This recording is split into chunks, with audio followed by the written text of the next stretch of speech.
test Thomas Flick and Anas, or maybe even up to Steamy and contest our current place leaders, which has potentially been alluded to on Twitter so far already by Wolfie. So could see some changes in draw spots today. Yeah, I think that's always bound to happen on that second day, right? Teams sort of maybe get a bit nervous about how they performed on the first day, so they like to switch things up. Definitely a possibility. All right, Levin, talk to me about some sleeper teams, because I feel like you've got one that didn't get much broadcast time yesterday, but they're still performing extremely well. Well, yeah, Zeke, there were 3 teams in the top 10 that stood out to me for contrasting reasons, right? You know, Kiriachi, Stormy, right, and Toos over at Slurpee. Really interesting team, one of the best teams mechanically in all of Europe, and they were incredibly consistent. They played incredibly well, but the one thing that stood out to me, 2.83 average eliminations. Lowest of anybody in the top 10. Weird for a team who you maybe expect to be a bit more aggressive outside of Slurpee, right? Taking a look over at Misty Meadows, though, Pizza, Ardit for Strokey, a record-breaking team from the qualifying weeks. Complete opposites, right? 5 average eliminations, the second highest of anybody in all of the lobby, right? These guys were incredibly aggressive, gaining a lot of their points via eliminations, and all the way at the top of the map, right? This one is the most peculiar one to me. This one's now. They had no games in the top 10. That's like weird. How do you get top 10 without any games in the top 10? Crazy stuff. If they can be a bit more consistent, imagine where they could finish, right? Way higher than top 10 you'd expect. So be interesting to see how these guys do out of Stealthy Stronghold. Absolutely. Now, boys, we got to talk about this. All right. Flick, Anas, Thomas HD, a trio we think can go all the way. But right now they're coming into day number 2 in 8th. I mean, what do they need to do? What do we need to change up to climb? Well, I think the big thing. Oh no, go ahead. No, take away. Be my. We're so excited. All I was going to really say about these guys is the big thing is that, you know, they need to be a bit more aggressive in terms of surge positioning, right? We saw in zones like this where they land dirty docks, you know, they weren't really getting that too aggressive. They usually take a look for surge tags, but typically with the better teams, you'd maybe see them get a bit deeper, maybe try get positions a bit deeper in the zone so they have a larger range of teams to get for storm surge tags. Nothing too, you know, out of the norm, nothing too spectacular, but just a small tweak that they could make. I am good. Now, I kind of want to shift topics really quickly because I want to remind everybody of our predictions coming into day number 2 of the finals. Levin, Shayo, you both agree that Anas, Flick, and Thomas HD, and this is why I brought up my point, because you do think they could go all the way. Yeah, I'm sticking with the boys. I think they will be hungry to finally get that FNCS championship win, and they are still poised to really, you know, put a good performance into the sitting in 8th for the moment. There is still hope for them. Yep, and you know, I've gone with Tayson, Nate, and 4ZR. You know, these guys have fixed all their mistakes, it seems, and into yesterday, when I spoke to Tayson, he said, as soon as we get started, we're fine, and that's exactly what they did on day 1. They did have a little bit lower average eliminations than they normally would, so if today we see them with large pop-offs, this is going to be them climbing up the leaderboards, potentially looking for that championship again. Right there, yeah, and Sancho looks like a genius, because his pick is in first right now with Refsguard, Savage, and Andretta, so if they can just stay there, Sancho's going to take it all today. Absolutely. Well, we're not wasting any more time. It's time to kick off the competition. We're going over to Sancho West and Shy Wager to start our day. Here we go, boys. This is the finale of the finals, the last day of a multi-week event. Whether you're in Party Royale, on the couch, or watching along with your friends, welcome to the European FNCS. Sancho, a slew of games to play today, $1.3 million on the line for EU as well. This is going to be insane. And don't you go anywhere, because the action is already kicking off with our #1 place team being contested at Steamy Stacks. We all saw this going down on social media. Will it be Wolfie's actually here? No, it's actually Nexus Trio. This is what we're talking about. The adjustments are already happening in day 2 because $1 million+ are on the line and the championship is at stake. And here is our defending champion 10, Janice and Chapix, already trading between Highcrest. It is a deja vu moment, the sequel to the fireworks that we saw in day 1. Shayo, it's already picking up, baby. It is the FNCS EU. Yeah, and it's absolute deja vu. Highcrest already going down inside the first game. We saw 12 games played yesterday.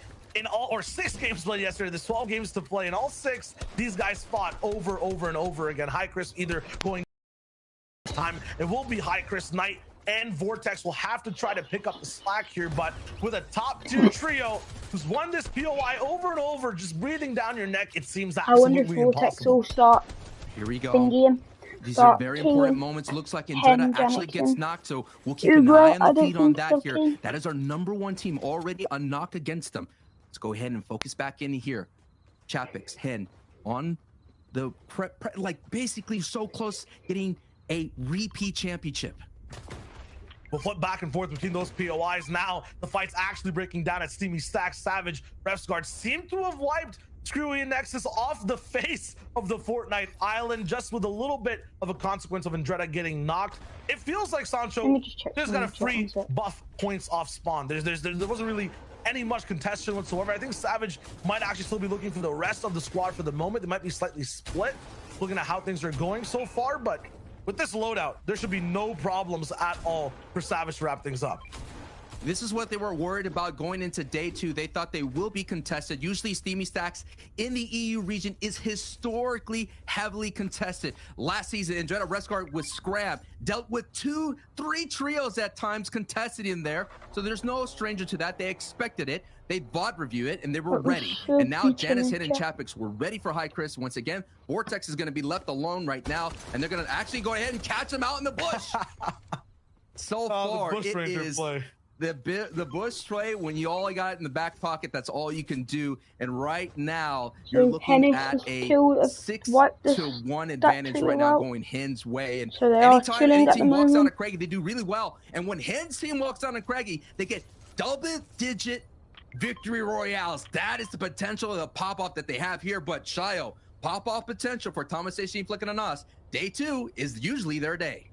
Yeah, usually on day 2, this team you're watching on screen really ends up popping off. They're landing at Dirty Docks, and if this is your first time watching the FNCS, the early game is just about controlling where you land. You guys probably have your spots too of where you want to go. It could be big like Dirty, it could be small like this Junction sort of, POI where Red Rush, Exteriors are dropping at. They have a huge split where they travel around the map. There's many different things to do. The basic rule for everyone, though, is just to survive. If you're fighting anyone, you got to win that fight. So we already saw it happen. The big names coming off of spawn unscathed, basically. And everyone else is, really amping up to have a very good first game. There's still 30 trios alive right now. The only 2 that have dropped we watched, that was Screwy's trio and then High Chris's at Craggy Cliffs. Everyone else is just going to be rotating now, looking for lots of damage around the map. And that was our 3rd place team, Mysterios, with Red Rush and Mappy, with a kind of an unexpected performance. Not anybody really had them. Red Rush, the FNCS squad champion, alongside with Mysterios and Mappy, they had a really solid day. They kind of played conservatively. They were able to get a lot of placement points alongside with some valuable E-wins. But the thing that they have to work on is, can they continue that pace? They're pretty much playing out of body, like we mentioned yesterday, and that's pretty difficult to do in a high-stakes lobby like this one. Absolutely. And for this team on screen, I mean, you can see the stat, the importance for these guys on the second day of competition.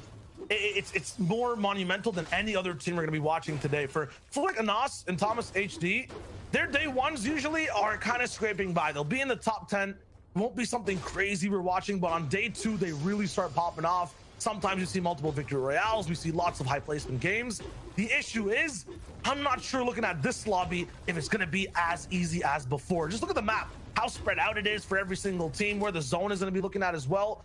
The level of competition is so high, and for these guys on the top right to be able to perform, I mean, they're going to have to pull out miracles from inside of them. Like, it is so difficult, especially with so many good players in the lobby, to be consistent, be at the top. They can't miss out on one game, especially the first game, the one we're watching right now. They're going to have to do a very, very good job while they're playing, or their entire momentum will be just thrown away for the day. We already saw a taste of Zone 1. It's going to be a northern zone, so you have Hen Trio looking really solid. We already talked about Levin, talked about at the analyst desk. Nebs' trio has been doing really solid, considering they had not been finishing in the top 10. If you go back and VOD review Nebs' trio, Game 3, they ran over some of the biggest names in the region, getting 5+ eliminations. I think 8 And that is something that I have to keep my eye on the rest of the way, because they were taking out the likes of Clement. They were taking out the likes of Adil's trio. So, hey, you got to watch out for Nebs, who kind of surprised everyone during the qualifier stage, being able to qualify out of Stealthy Stronghold. They're looking really good, already primed to have a fantastic day 2, just like Indretta, Revsguard, and Savage. And I think you said it really good, Shio. Basically, so sometimes it's good to get contested, because now they could just go ahead and post up. You don't have to really worry about Storm Surge. And even though they didn't really have problems. 1 second, chat. I think I can VOD review now. I do not know that. We'll give it a go. We'll give it a go. Right. FNCS Grand Finals. Currently.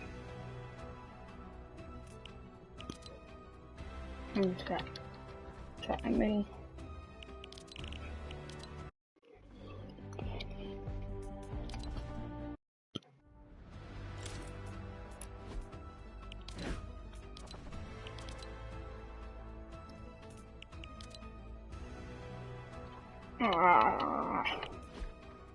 We cannot yet.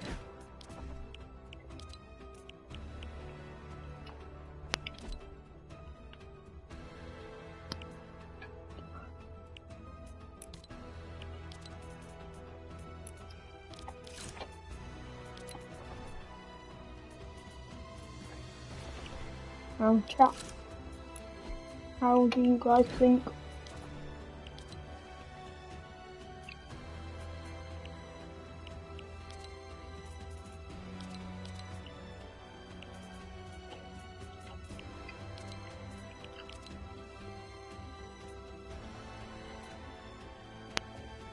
Okay.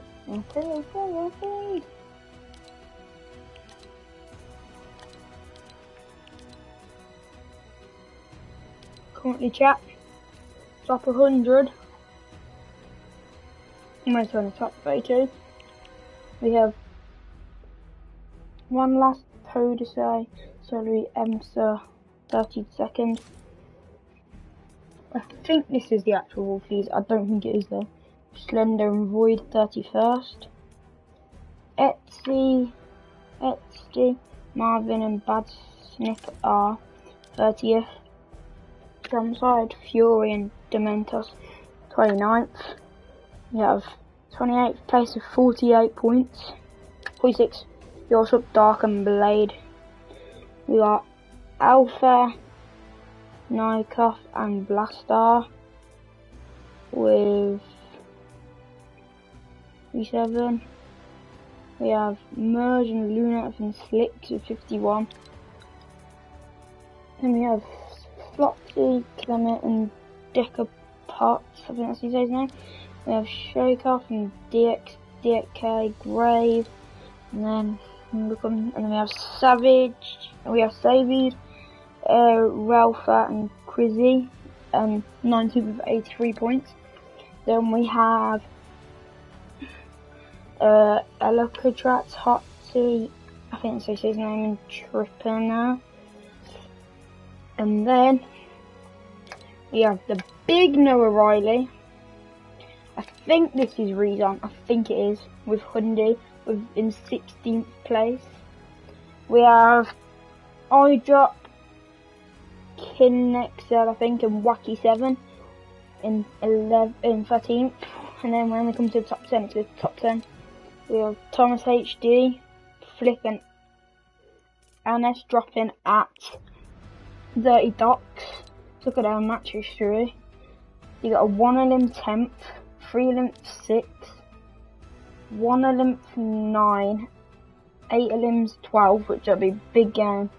I'm surprised that they did quite well, to be fair. Then number 1 is the Big Savage, who they popped off like 11 kills first. Second game, Cowboy Dumbo. And then these 3 games, I'm surprised they did well there. We have Janix, know that they popped off in their first game and their 4th game, and won 2 of the 6 games, which is mad. We have Tayson's his trio. They came 5 Elims 5th place.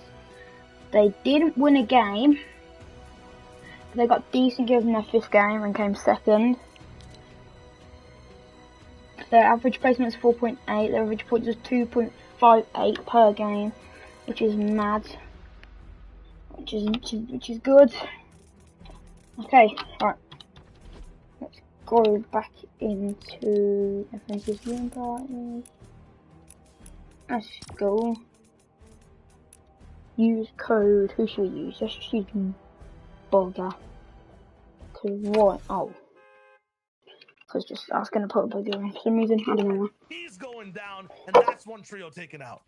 You know, sometimes you take arrows to the shin, but there's nothing like an you arrow can see it in to the the elbow. chat. That's gonna knock you down. That's gonna take you out. But now PotisEye one last MXR with back, like very last place right now. They have been very inconsistent. They were going down. One of my PC I'll do actual viewing party. They were kind of splitting some randomness. There's a big massive fight going on. Just I think that's Zony. There's a lot of teams go rotating to zone. What is this? This is, I'm counting like 7 different trios at the same time fighting in Storm. There's This could be a big for the first game. Whoever wins this should be chilling. Making it off spawn for I think the first time I'm watching, and they're looking real good with this loadout. This is just a repeat of day one. All the Southern teams from Misty Meadows, Lazy Lake, Caddy Corner, all being late on the rotations and all colliding as you're seeing Jamsai getting eliminated by PotisEye.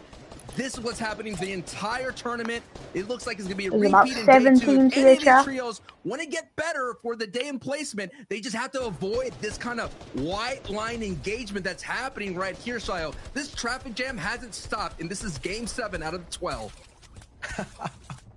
It's going to get crazy as the day goes on, too. These are teams playing conservative. Bad Sniper inside Storm, eating some damage, looking for an angle. Not going to really find it, but has some meat to eat, so it's all good on his end. Once again, in terms of reading what's going on screen, it might be confusing. You know, there's health bars to watch. Once that threshold thing pops up on the right side as well, that's like an extra health bar to kind of show you guys how the trio's doing. If they're about 300, 400 damage above, it's really good. Anything below that, sometimes they could be in trouble. There's even more trios, though, still inside the Storm. Hellfire's so far back. Okay, never mind. It's the reverse side. They're actually in. Everyone's looking good. Look at this. So many people, Sancho, playing side by side, close together. And like, this is going to be rough rotates all the way across. A very nightmare type of rotation if the zone keeps pulling north, but also a nightmare start for Red Rush, Asterios, and Mappy down already. Our 3rd place team is out. That gives room for ForZR, Tayson, and Nate to move up the board, and Queasy, died, and Jerky right now. Like, you nailed it, man. They've been holding on to height. They will be at height. Like, about 4 out of the 6 games, they were on height, and they got it taken away from them. And only one of them, they were able to hold on and get a victory royale.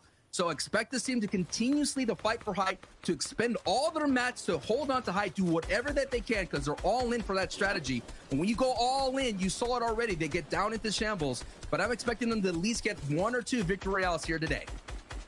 This is such a weird game, though. Yesterday, we were watching organized driving, basically. Everyone in their own lanes, way far away. They were, following traffic laws. This time, I'm watching bumper cars. I'm looking at trios just bouncing off of each other, shooting over and over again. No one is leaving space for anyone to walk by. Even Nate, so far away from his trio, is looking to affect this one. Trulex getting hard beamed. This is troublesome.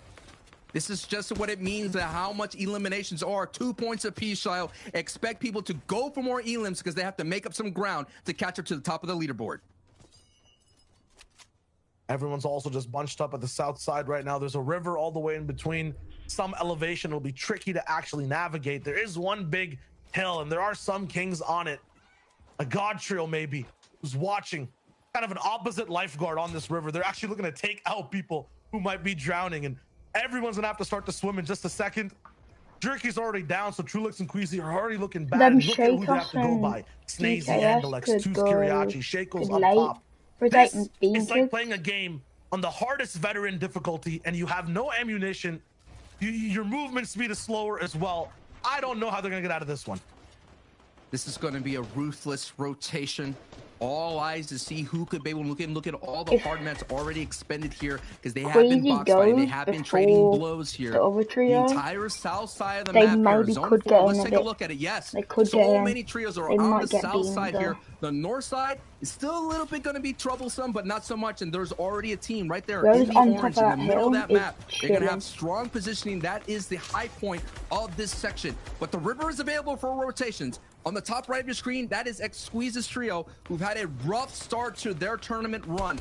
Shifting down to Camp Cod, having trouble with Storm Surge, not being able to get what they normally do. Let's see how they do here in day 2, making those adjustments. The team's going to get focused. Stormy dead. No one's holding anything back. Stormy Red already going down. Two's Kiriachi, they need consistent games. The reason they're inside the top 10 right now is they're really good on placement. Just like all these teams you see on your screen, they're lacking eliminations. Janus and Chapix doing their classic, what we saw yesterday. Low ground mountainous rotation. Every time they end up doing this, zone plays for them. It's like a type of rain dance, but they get every zone when they're in this position. They look good while doing it, and they end up clutching games. We already saw who's at high holding it. It is Vidil's trio who've made those game plan movements that they were talking about, those adjustments. They said on social media, we have a plan. We saw yesterday, they were kind of just pushing everything, getting in some scrums in mid-game, rotating late, but now they're early, and now they have prime position to get beams. So now they're changing up their box fighting mentality for Storm Surge, and they're just going to do it from a distance. Wow, I'm impressed. And they came through yesterday with a crazy win in the first game as well, 12 total. These guys hot starters though, because after that it was just mistake after mistake. They fell down the board and they're in 16th place now. They used to be first on the day and they ended at 16th. If they could just chill out a bit, just don't use the NOS, don't use the the turbo, just kind of just ease off the gas just a little bit, coast, put that bad in close, and maybe they could just get on through, because when they get to in-game, they're dangerous. We have yet to see them perform in this tournament at in-game. Jason 4ZR, Nate, similar type of circumstance. They just need to end up grabbing this game for themselves. I'll watch a lot of people rotating beside them. I'm still feeling a little bit of a survival vibe from this trio. They're not looking to be in a big spot to win the game currently, but at the same time, they have a max zone to rotate. So let's hold off on that for a second. Tayson getting tagged from the right side. There's even other trios rotating later than this. They have to move through a maze. They don't have a map. They're not sure what's going to be in front of them right here. It's going to be Wakey and Floki into Sipto setting a trap. Andalex uses the river and goes by fast. MXR one last Pota side. They're moving too. And right above them is Bad Sniper with Andretta as a solo player. Refsguard and Savage down. How did this happen? This is your first place team right now, cumulatively over the 7 games. I know it just says 7 points right there, but that's just for day 2. The first place team has 1 person left.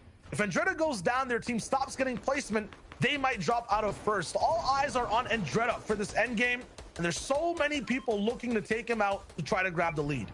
Andretta has to go back at the time machine. He finished 24th in the World Cup solos, so he could kind of dip into the past, pull that rabbit out of the hat. Maybe there's a job. It's just all about getting placement, as many points as possible before he gets lobbied. Oh no, this is trouble. This is the thing this happens. It happens. This happens, CS. It happens. Throwing things close range, they're so lethal though. Look at Bubok's health just go down more and more. Now he's at 30, used to be at 100. He's going down to 20 as well. It's so hard to run away from those stingfish, but once again, you use them in close range, they end up doing damage to you as well. This entire box too, this complex of builds has so many top trios, and making sure you met kits up. These guys are going all in on their HP. They're looking to just make this end game by storm. Oh yeah, and the Storm has already moved away from all of our competition. The first moving has been revealed and is going back towards Dirty Docks. This is going to be a very dirty, a very dangerous rotation. And Thomas AC and Austin Flick, we said that day 2 is their day. Are they going to be able to seize it and have that pop-off game, Shio? This is not only the most important day, but this has to be the most important game. The thing we've seen on EU, especially early, is people like to contest height. They like to interrupt Thomas, Flick, and Anas. But look how far this split goes. Thomas is back in an old zone a minute away. Anas and Flick are building a new base. So these guys have real estate on all corners of the map. Janus, Hen, and Chapix, they're going down to on the backside of Storm. Man. This is absolutely ruthless. People have to make it up a mountain, go down a mountain. It's tough. The hill's in the way, and Chapix is the last person alive on this squad to make the rotate. Chapix is usually the tarper. He could navigate these builds. He could do those layer switches. He could just hold on as much as possible, but he cannot just get any attention looking his way. Down at the ultimate low with only 25 HP. This is the defending champion here who had the momentum leaving from day one, walking away with the Victory Royale. He's going to do all that he can. Now they're in the second threshold of placement. But let's take an eye on high. Thomas HC, Anas and Flick here, putting some pressure down below. They have the ammo. Look at the AR. They have all the options they can to put the pressure down on low ground. Every player playing scared, but fear gets relieved as the zone actually bounces back. Everyone on middle and low ground, even the people getting struck by this purple lightning from Storm Surge, are safe and can breathe for the moment. Height will have to work overtime to try to break these builds and go for shots. Look how tough it is. Brick builds everywhere. Metal. Wow. Vidil, Noah Riley, they're surviving on low. They get to have a little bit of a break. Yeah, even Andretta's alive. The first place team has one player. He takes out Sun in mid-ground. Meanwhile, Thomas, Flick, and Anas are looking for anything right now. They only have 2 eliminations, Sancho. I've never seen them this, unaffected on the lobby. This is troublesome for them. They need to try to wrap up this game. Yeah, but this is where they start cooking out there as they both get iRes and Andretta right there. This is where they start getting eliminations, when the lobby starts getting really tight and congested right now. The most important thing is their builds are so low, so they're going to have to get closer. Already they're setting up someone with the heals. Thomas HC is holding on to some medkits here, so he is going to be that heal up win condition. Anas and Flicker have to go down here, but look, Noah Riley and Badil and Reason are there on the low ground, and they're going to clean up the Slayer here, and they get Etsy, and they get Bad Sniper. Noah Riley and Badil and Reason are here in the end game, and they have the potential to pop off even more, baby! Low ground scrappy, high ground free. There's so many different types of scenes we're seeing so far in this game. One trio in the middle. Flick falls down, big fall damage. Noah Riley in his box. He's gonna hit a fight. It's too venomous. Thomas HD and Anas have to do this as a duo. They've done it before, but at the same time, there's so many different players of high calibers down below. With the zone going towards their backyard, this is going to be the game that could be the signature game that I was talking about in day one. They already almost had it, but Hen took that away from them. They're not going to let it go away here. Marvin with a phenomenal performance, the best performance they had today. Now this is where zone starts to get so hard for the low ground trios. It's so tricky. Everything's kind of just getting claustrophobic. The walls are closing in. The zone's pushing people next to a big mountain. One last gets taken out. There's no harpoon here. Yes, Anas only has 7 builds, but it might be enough to last just 50 seconds. They have to connect to this build. They're beaming down. It's lasers from the sky, and not even a planet could survive this pressure. Right now, Marvin, he's working around the build. Somehow everyone's escaped. Thomas is going for the beams when Anas finds the first. It's a 2v1. Up. It's a patient game. Reason. Reason versus 2v1. Thomas HD. He can still HD. do it. He has all the mats from the eliminated bodies below. We're going over a bridge. It's going to be a stalemate for about 30 seconds. If Anas and Thomas don't drop down, yeah, they're not going to. They're going to stay up, and Reason has some time to breathe.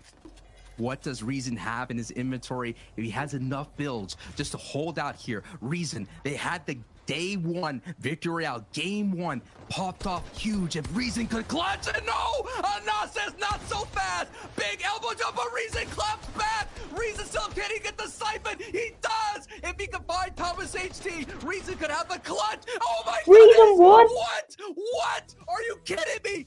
Reason gets the Victory Royale! How, bro? How? Shio, are you kidding me? Are you kidding Thomas me? HD, 1 second off of the med kit all the way on high ground is what I basically see and how it looks like. Reason gets the siphon at the last millisecond of time as well, wins out the game. This man, not even a troll under a bridge, a goat under a bridge, clutches the unclutchable. Let's go see the leaderboard now.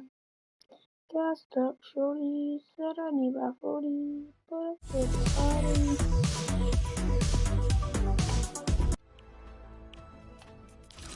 Alright, let's have a look. They updated. So first place is Noah Riley, Reason, and Vidil. They've got 7 kills that game, which is mad.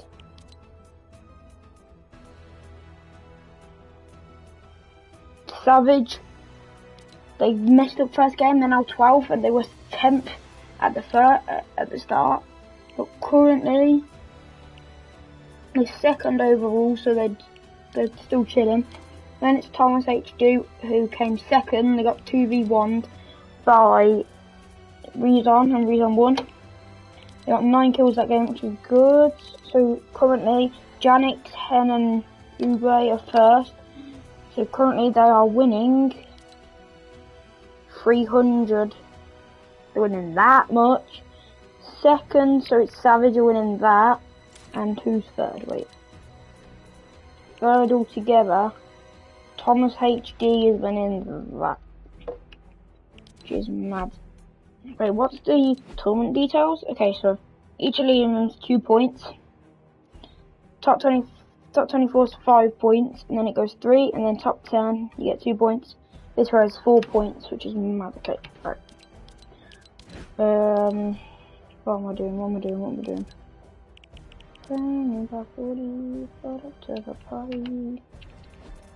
That's a big game for Thomas HD and Rezon. Can't believe Savage and Andrea died. We could watch. Things get changed up. Minorly. Look, minor things changed up, but some things don't change there, see, because you know what? I'm gonna quickly have a look when next game starts. I'm gonna check upon Saved. See when next game starts. They got 24 points. Okay, so we can. Well, how did Savage die? They're 12th, aren't they? 31 seconds. Okay, so they died. Wait, why can't I watch? Wait, why can't I watch this game?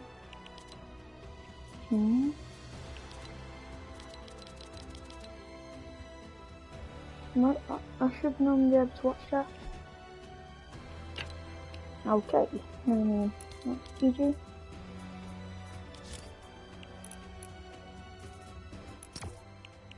Alright, we're going to the next game.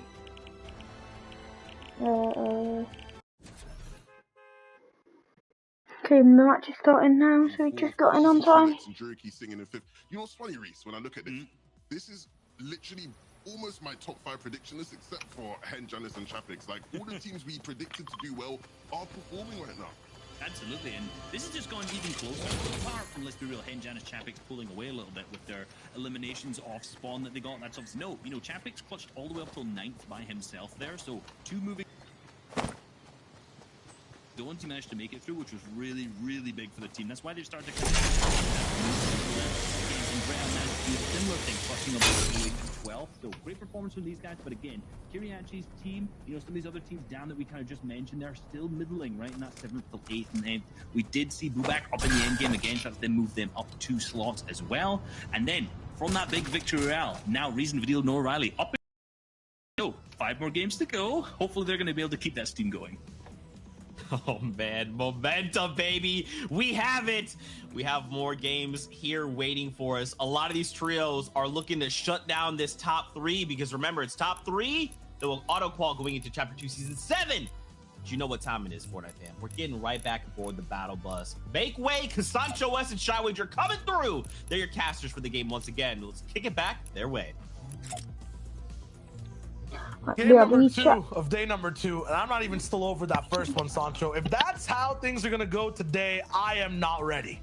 I think that's how it's going to go today. It's going to go down to the last moment. We saw last season, it went down to the final game, the final rotations, the final moments. Our top 3 was still up, and this is the defending champions once again, who are essentially getting 6 points out of this engagement. And they could keep up that pace, and Chapix getting that 9th place finish, they have an opportunity to just barely outpace Indreda's trio, who's been going really conservative. If you take a look at after Indreda's victory royale, that trio basically just kind of just averaged out the rest of the way. Low elims, decent placement, and if that continues to happen here in day 2, I think we'll see a back-to-back championship.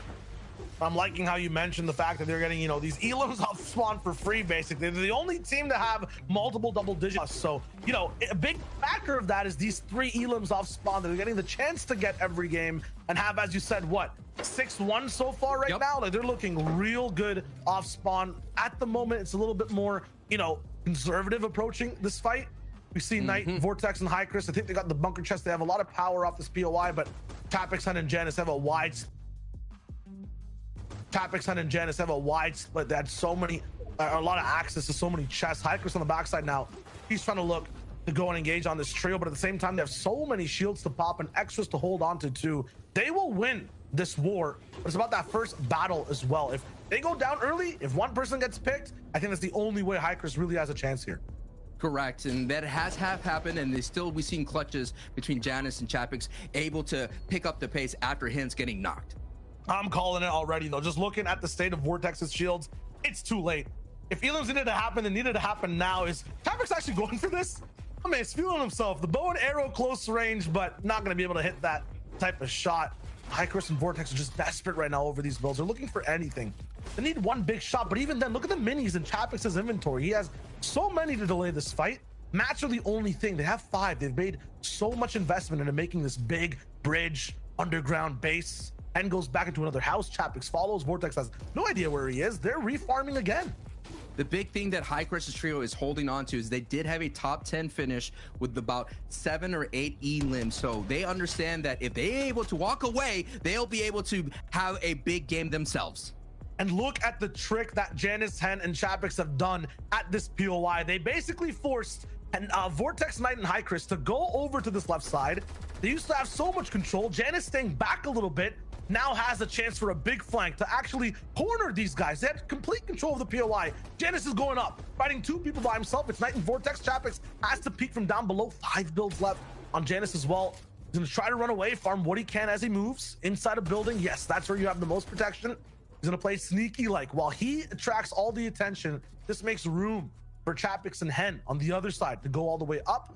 This is a back and forth, and it looks like they have the reads on Hycris' trio.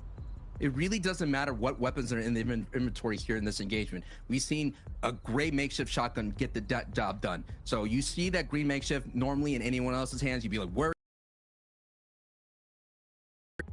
Only a war of HP and loadouts. It's a war of his mats as a solo. Have to use their mats to catch up. So they basically, look how many ramps are invested over here from all 3 players. They're losing this war on resources. Only Janus has basically used his mats right here. Chapix and Hen have been just farming up the whole time. We'll see how that goes. It looks like cerebrally is going to be Janus's team that's winning right.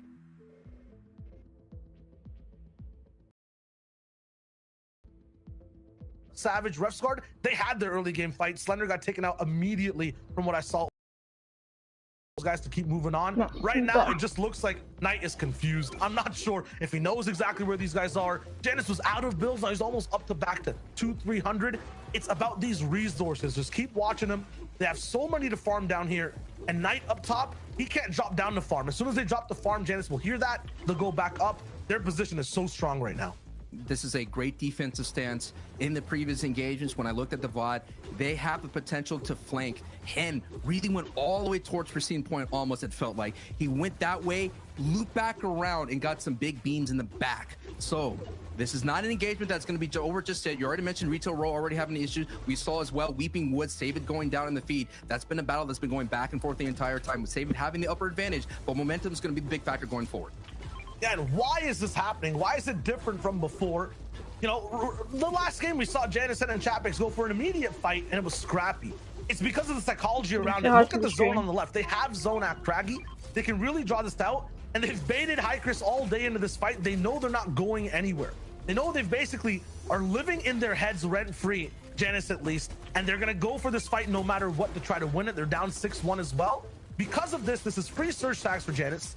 This fight will happen no matter what. And man, Vortex is getting antsy. They're already shooting shots down below Sancho. It really, right now, it seems like Hen, Chapix, and Janus are inside their heads.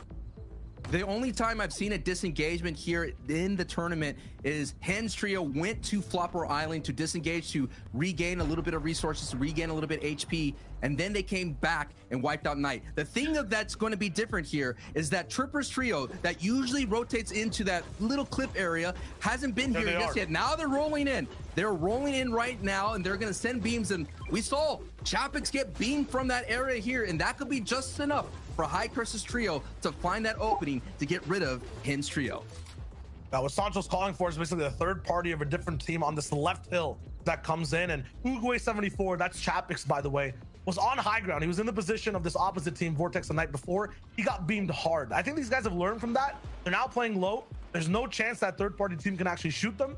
So they're actually sitting pretty, waiting for Knight to make a move, and they can't. Meanwhile, on other sides of the map, Lazy Lake always active, especially with Bad Sniper Marvin and SC. They've actually moved towards the center of the map off the POI, chasing a fight. Bad Sniper with the big shots on the Dementos. They're still going forward. This one's getting real scrappy too. I mean, Sancho, no one's holding anything back on day 2. Not at all. And Marvin's trio had their best finish in game 1 of this day here, which is 7 out of the 12. But this is just a messy rotation. This Southern rotation, I call it the struggle rotation, man. The struggle of the South right here that's happened real. Every time we've already seen it in game 7. Now in game 8, you're seeing all the kind of chaos that's happening. Jamside hasn't had a great tournament run because of this. And you already seen Pizza, who's just able to be a little bit better because he's able to rotate. But now Pizza is actually late rotating here. As you see, Fast Rookie Art and Pizza on the backside of this engagement down on Gorgeous Gorge.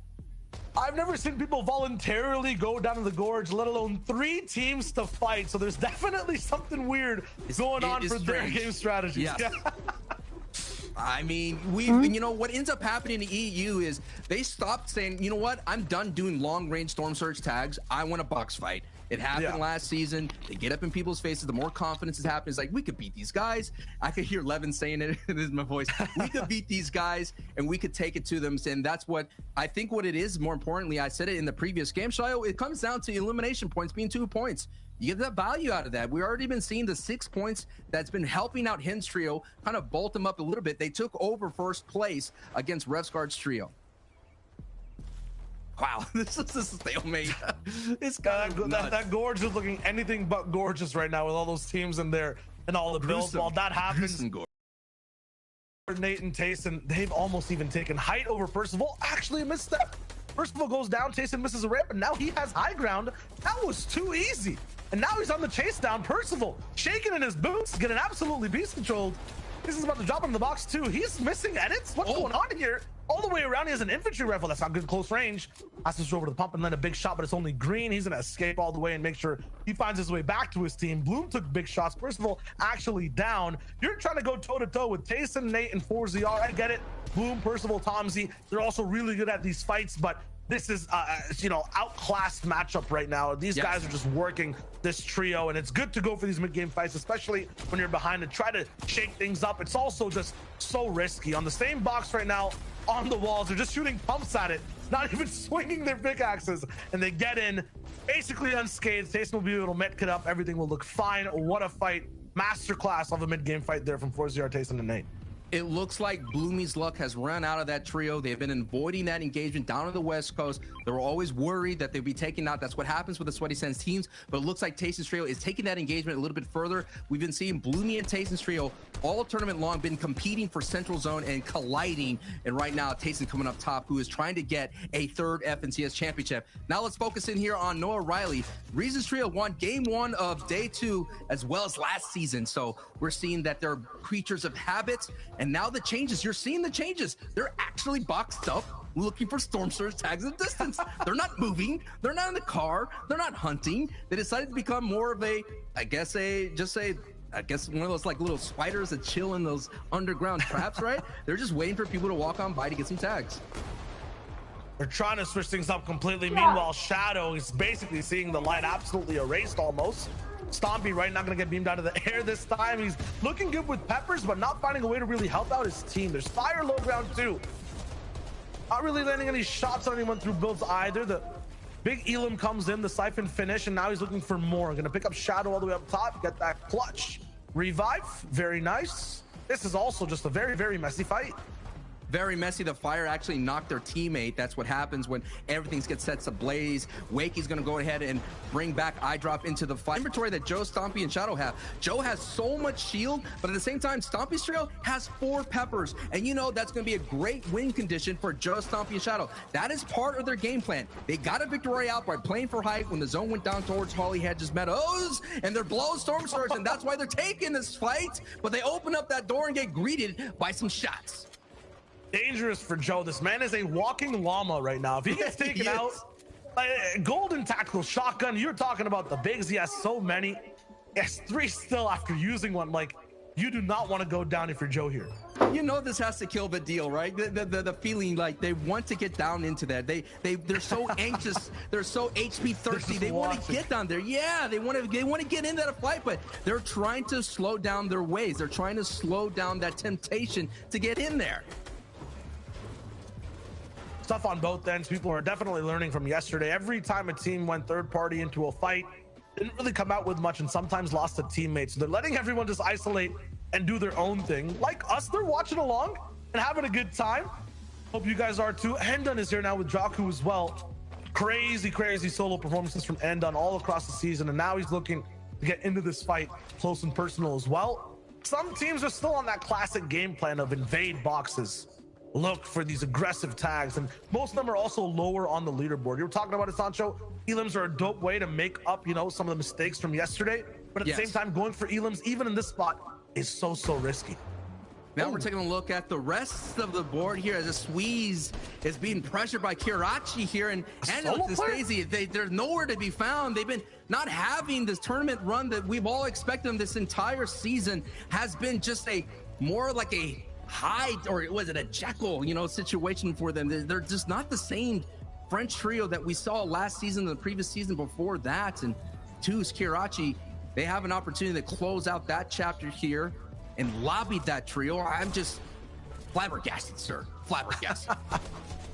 Red Rush Exteriors, Mappy coming through the first game, not that consistent, just 2 points in total on the day. They got to look to actually just, you know, make things up. When he center zones, I feel like that's where they struggle the most. It's so hard to stay invisible, be passive, go for beams. They're fighting Flois on the same box right now, but not going to really find much. He's going to build all the way up towards Kaiser. Down a teammate. Meanwhile, now this entire server is just devolving into box fights left and right. Even your former first place trio is fighting your current first place trio. Hengen is Chapix, and 2 of them are down. These guys are leading the leaderboard over the cumulative 2 days, and their chances of getting points this game are running out. Flames ablaze around Chapix, and he's taking ticks over and over, down to 16 HP. There's nowhere for him to hide. Shots on all sides. Every single bullet you see go by is trouble for him. His builds are still burning. Chapix, be careful. Flicks on the other side, low HP too. He's walking through flames, not even affected. What is this? Through the fire, and I don't think he's gonna have a 9th place finish. No way. Not this game, considering that you have Indretta here that's trying to take that first place spot. You have Lanouf as well. This is the team that kind of lands at risky reels. And look at that. Storm starts going down, and Thomas HD gets taken out. And Nas is left by himself. Indretta is now pushing Slicks. And Lanouf is just trying to back up his teammate here. And Anas is in a big shamble situation here. Storm Surge still ticking through, and Savage is going to look to clean that up. Yes. Takes it up and cleans it up. Now he's going to boost forward towards Chapix, and maybe Storm Surge is turned off. Yes, he could Nas for a moment. Yeah, Nas Thomas and Flick, they were the last team that had basically, you know, no surge tags whatsoever, no damage dealt on the map. That lightning was just striking them over and over. It took down Flick first. Thomas went away second, and Nas could still not find any damage and goes down as the last player for the threshold. The Loof 6 and Marine is not going to be here, looking to also go across. And Dreda is just shooting them with stink bows. No, that's actually another trio from the left side. Lanouf's having so much trouble moving in. Savage tries to relieve a little bit of pressure off from him because they're getting shot too. This is so tricky, and Zone is still moving. Savage's weapon of choice in this tournament has been the stink bow. When I VOD reviewed, they would get into a little bit of the Storm Surge. They would get like a couple of spaces in and turn and just rain down stink bows. He was basically crop dusting the entire lobby, man. It was just stinky. He was getting a lot of 5 HP tags all over the place.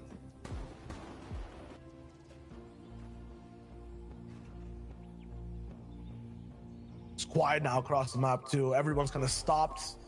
That surge gets everyone really active, pushed into boxes. Now they're looking for position to play out the rest of the game. Savage basing up with Indretta and Resguard low ground. I'm not sure what happened last game, but Refs and Savage are basically taken out. Indretta had to clutch. Chapix is still alive somewhere, it seems as. Hasn't gone down, might even have the reboot cards. It's gonna be tough to revive everyone right here. The zone pulls left again, so Savage, Resguard, and Indretta, it's just a pit stop on this road trip. They're not done yet. What is done is Chapix taking out by the Storm. So now first place is out. That's going to be an opportunity for Resguard and Dreda and Savage to move up. Also, third place, Flick and Nos and Thomas HC we saw in the previous engagement taken out. Let's take a peek at Zone 4. It's going to be a battle at Risky Reels, and we've already seen some fireworks. We've already seen blockbuster hits already in this tournament run. I'm expecting another summer blockbuster hit here for Game 8. Game 2 on day 2. This is very similar to what happened yesterday. Game 2 actually went to the Orchard, and it was this trio that ended up winning the game from low ground. They popped off. Queasy was on height, so maybe Queasy, Trulux, and Jerky might have some experience being high ground this game. But Andretta, Resguard, Savage, this might not be where they drop. In terms of end game, this is their home. They know exactly how to navigate the zone. They're used to the roads, used to the rivers. They take everything to their advantage and make the space. There's a game to win. It has to be theirs. On height, though, it's not Trulux this time just yet. Nate, Tayson, and FourZR are looking to have some control of the game. FourZR, Nate, and Tayson, 3 eliminations right now. They're well in 4th place. One of those teams we've talked about, conservative play. Just get into the end game, just trying to get positioning, not taking too aggressive box fights.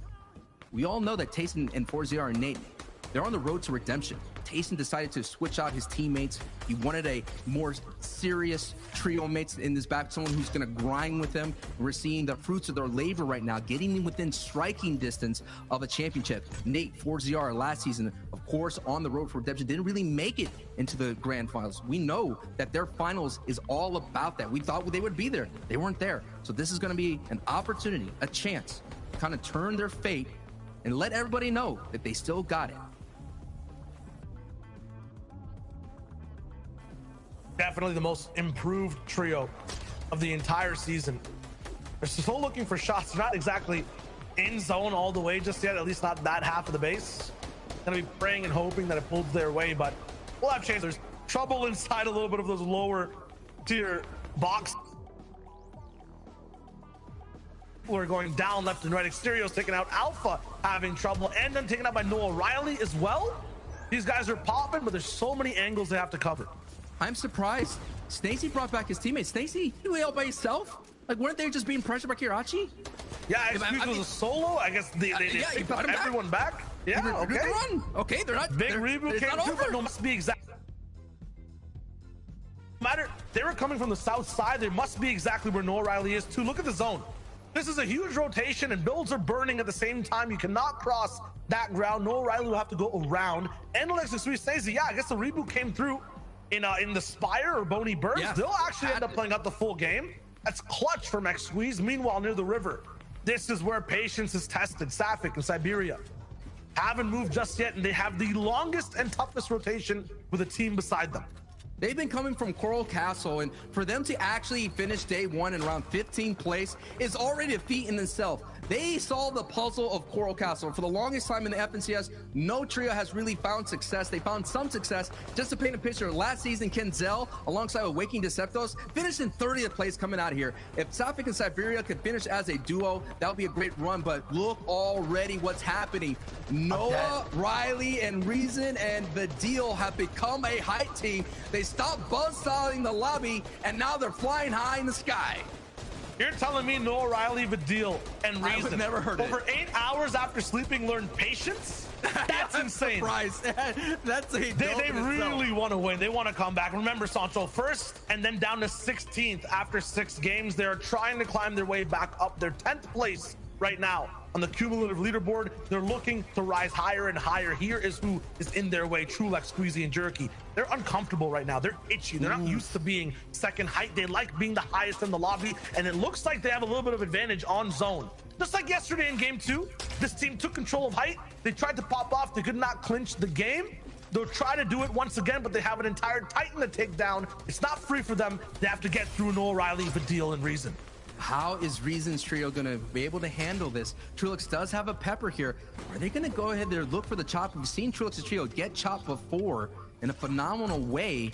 by Vidil's trio themselves. In game 1, they chopped them out, and they were able to take height and the Victory Royale. So they're clashing again. Just look at this run, Shio. Oh, Reason! I think he got hit by a bow from Trulex. They're screwing from the backside. There's so many teams moving over. This is huge for Trulex. He goes up. Yep, 173 damage above. It must have been a big shot, but they're still fighting. Queasy all the way up top. Meets over to Trulex. Look at how much this costs, Sancho. No shields in Trulex's inventory. Two of the teammates took 100 damage, and now they have height. A deja vu of day 1. Can they actually end up finishing the game, though?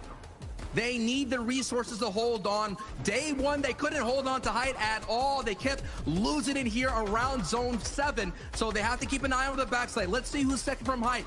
They actually have Andalix and Stacey, but they already lost a trio mate. So I don't know if they're going to take it here. So that focus has to be down on the low ground. Savage and Dreda, Refsguard, they have an opportunity to get the Victory Royale, the Quanta soft match. So if they can find an impact refresher, get that frag, get back some builds and hard mats, they can walk away with their game 2 Victory Royale again. Ooh, what a risky rotate. They go all the way in. No builds whatsoever. Here's the refresh opportunity. Big shots from Savage. It's huge. They do get one body. Fully eliminated. The Master back in the inventory. Savage, though, has none. Can't build any ramps. Can't do anything. Can't defend himself. Twos with the shots. He actually dodges them left and right. Savage is rolling, and Refsguard finds him. They're both going to be together. Refsguard must have the builds. They're in old mats. It's looking good. Payson down in the feed. Savage, Refsguard, and Dreda. They're at home right now. This is their zone. They can win this game, but they need materials. The materials are running low, but at height as well, the materials are running out. And Dreda's trio is in second place. FourZR and Tayson in 4th place. They're making the way, but look, their materials is running low as well. Pressure coming from height, pushes them down to the low ground. And it's a very dangerous layer to be on. FourZR with 3 eliminations, 12 HP, knocks Mr. Savage, stops that trio right in their tracks. FourZR on the track for redemption here, is barely alive, and he's gonna have to go to the medkit play and hopefully catch someone else on the backside of the storm. Does he have it down to 2 HP? And yes, he picks it up. A stop sign on the highway of low ground. FourZR keeps his chances alive in this game. Trulex, Jerky, and Queasy, though, on height. They're still alive, and they're looking real good. They might not have too many materials, but they have a chance to do a lot of pressure down. It's somewhat of a bounce back zone, so they don't need to do too much over here. A chance for a breather. Their Elam's looking good, 2-5 so far. Floki, though, is still on low ground. A very dangerous trio to go head-to-head with in the end game. Hadi alive, sniped down by Lanoof. So many different teams down below that are so good at these high pressure situations. Trulex, Queasy, and Jerky have a big task ahead of them, and another mistake that might cost them a lot in the end game.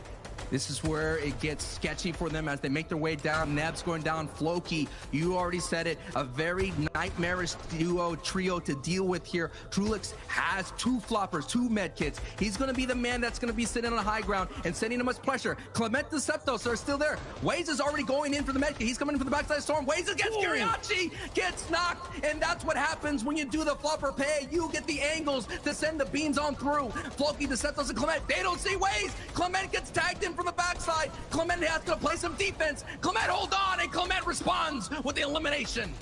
3v3, and this time Queasy can't choke. Trulex looking up high, almost out of materials as well. They have to try to win this game to redeem themselves from the mistakes yesterday. They want to make up the whole leaderboard as well from what we saw before and yesterday. 2 Trulex, Queasy, Jerky are looking for the drop down. 2 different teams, big shots below. Deceptos down. It's a huge drop. Trulex has the insurance. He has to go below. I think he might be the last one left here. One more flopper, and these guys are still in zone. It's too early, but he has the angles. Trulex gets it all the way in the end game. The same zone from yesterday. They win it out. They're looking glorious today, Sancho. They have to feel good. I know they probably look at the VODs to see like, yeah, man, we had hype this many times on. We get a couple, be a little bit more aggressive, get some elims, stomp out the low ground. We could win more games, and they just got their first victory out here in day. They just got their first victory out here in day 2, Shio. Yeah, but FourZR, so many low ground teams going down to that zone. It's uncharacteristic. That was a very, very tough game. We have to toss it back to the desk to break it down and show us what we missed. Okay, all right, Queasy, Trulex, Jerky, High Ground Kings. You know, if you ever look high ground, if there's a team up there, it's them. That's it. It's going to be them forever. Boys, fantastic second game on the day. And I like how the casters kind of set this up. They're looking for that redemption arc, right? They're like, yesterday, I don't even care about yesterday. Today, we're going to show up big. Yeah, and I think, like, that story Reason, Vidil, no O'Reilly as well, right? You got to think, winning that first game, and then it looked like it was going to be their game 2 again. Taking height so early in that 5th zone, they committed so much to it, but again, it ended up being a little bit too much because Queasy, their team is so good at focusing high ground. We've seen this all through yesterday. I'm trying to think if there was a game where they haven't been on height ever in their history of them playing tournaments at this point. Yeah, literally the whole day of yesterday, it was literally like, how's the weather down there, boys? You know, it was them up above time and time again, but they weren't able to convert it into victory royales a lot of the time, and that was a real issue. You know, we know this is how they play. You look at Queasy and Trulex historically throughout multiple Fortnite seasons, they opt to play high ground. This season, right, Jerky's been a spark for them. You saw Jerky when they were taking height, he took the Germans down, right? No O'Reilly, they'll wipe them out, you know what I'm saying? And then from there, it was really great play, and they held out height, and they was able to convert into a win. More of these, and they might sneak into contention, guys. I'm calming down a bit, but it's possible. It's always possible. Look, Fortnite's taught us, right? Anything is possible. It just depends on how you approach that end game. So let's actually talk about this end game coming out of last game, game number 1, because we saw a little bit of a heel off that was a little bit of a flub. Yeah, there was a little bit going on here. If you remember game back to 1, Thomas and Nas on high ground, very similar to this last game we watched with Queasy on high ground, setting up the heal potential here with Reason down below on the low ground. Now, one of the things we want to keep an eye out is, look, Thomas HG's just taken a tick to zone right here. If you notice, his HP has gone down to 90 at this point, right? No longer at 100. He has the medkit's inventory. This means he is able to actually use the medkit to stay alive a little bit longer in the zone. So notice he keeps going forward, but this is where a fatal mistake comes out, right? Next thing, you notice, again, after harvesting that, 2 builds. 2 builds remaining only. So this is also why Anas has to drop down, because he has absolutely 0 here. So he uses those 2 builds right here, and notice the positioning. He's at the back rather than being at the front here. Will this allow Reason on low ground not to be able to see him? But the issue is he's too close to the edge of the zone down at the bottom here, which means when he starts popping his medkit, I mean, we all saw how unfortunately it ended up going for him. So now moving down to Reason's perspective on low ground, this is a thing of beauty. This is what we love to see from a fighter like this. He gets an ass dropped into his box and hits a huge shot. But this edit that he's made on the right-hand side here is beautiful, because he has a right-hand peek on Anas who is on the other side, and Anas can't see him at all. And this manages to pick up a beautiful shot for him. And this, look, 5 HP and the elimination goes through. And then we said, playing on high ground with the med kit too far to the back with not enough time, and unfortunately he ends up being eliminated. But let's see how that last game also kind of transitioned onto these standings. Gut wrench had finished there, Reese. Looking at the standings though, still on top of the board, Refsguard and Jett and Mr. Savage, we got to watch them a bit, and they do look like, you know, they're having a decent day, but nothing yet that is comparable to what they did yesterday. The key thing to note here though is Queasy, Trulex and Jerky shooting all the way up into second now, and they are closing that gap. Zeke, I hear the laugh, Zeke, but you know it. They are closing that gap. They are looking to try and become FNCS champions at the end of today. Yeah, and it's looking like it could be not only them in the running though, because Refsguard and Dress Savage, huge game for them. FourZR, Tayson and Nate too. Look at the difference between first all the way down till third, and you can't count out Hen, Janice, Chapix too. Look at how close all of these players are in the top 4 with 4 games remaining. And I must say, this is going to be an exciting 4 games going forward. Any of these teams right now are completely in the running. This is only game 2. Look, you guys know that I stress. I feel the emotions. Don't do this to me. I mean, I'm down. Like, you know what? Let's keep making this a close competition to the very end. I'm super down. But once again, man, Queasy and his trio, I don't understand why people are just allowing them to be up there. Just stop them from getting high ground. They're going to close out games if you let this happen. But again, there's all these other trios, man. It's literally like there's a feeding frenzy on EU right now, and it's just like whoever finds that window to attack, they're gonna close it out. But okay, I know, Zeke, I know it's game time. We're jumping back into the action. This is game number 3 on the day, aka 9 of this series. Let's get into all the action. In EU right now, it's all about the win, Sancho, and it looks like Trulex, Queasy, Jerky, they're doing it the best.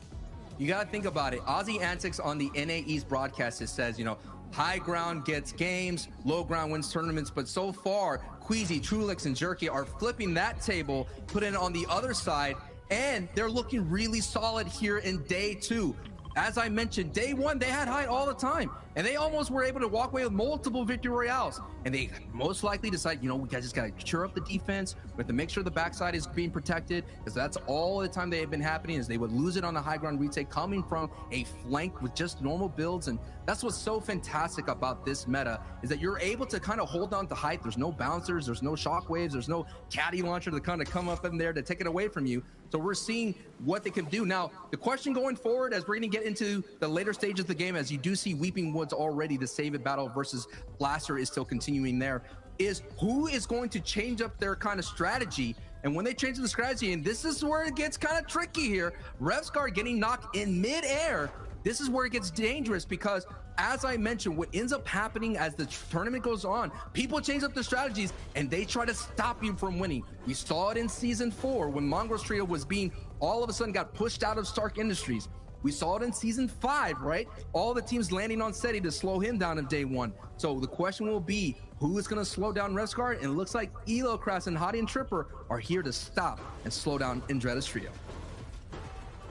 They're hunting for Revscar too. I don't think Indreda's going to be able to go back and pick him up. He's hiding under a bridge though, so those free mats might be tough to find. For Hottie's trio, they're actually looking directly under it. They understand how far refs can actually crawl.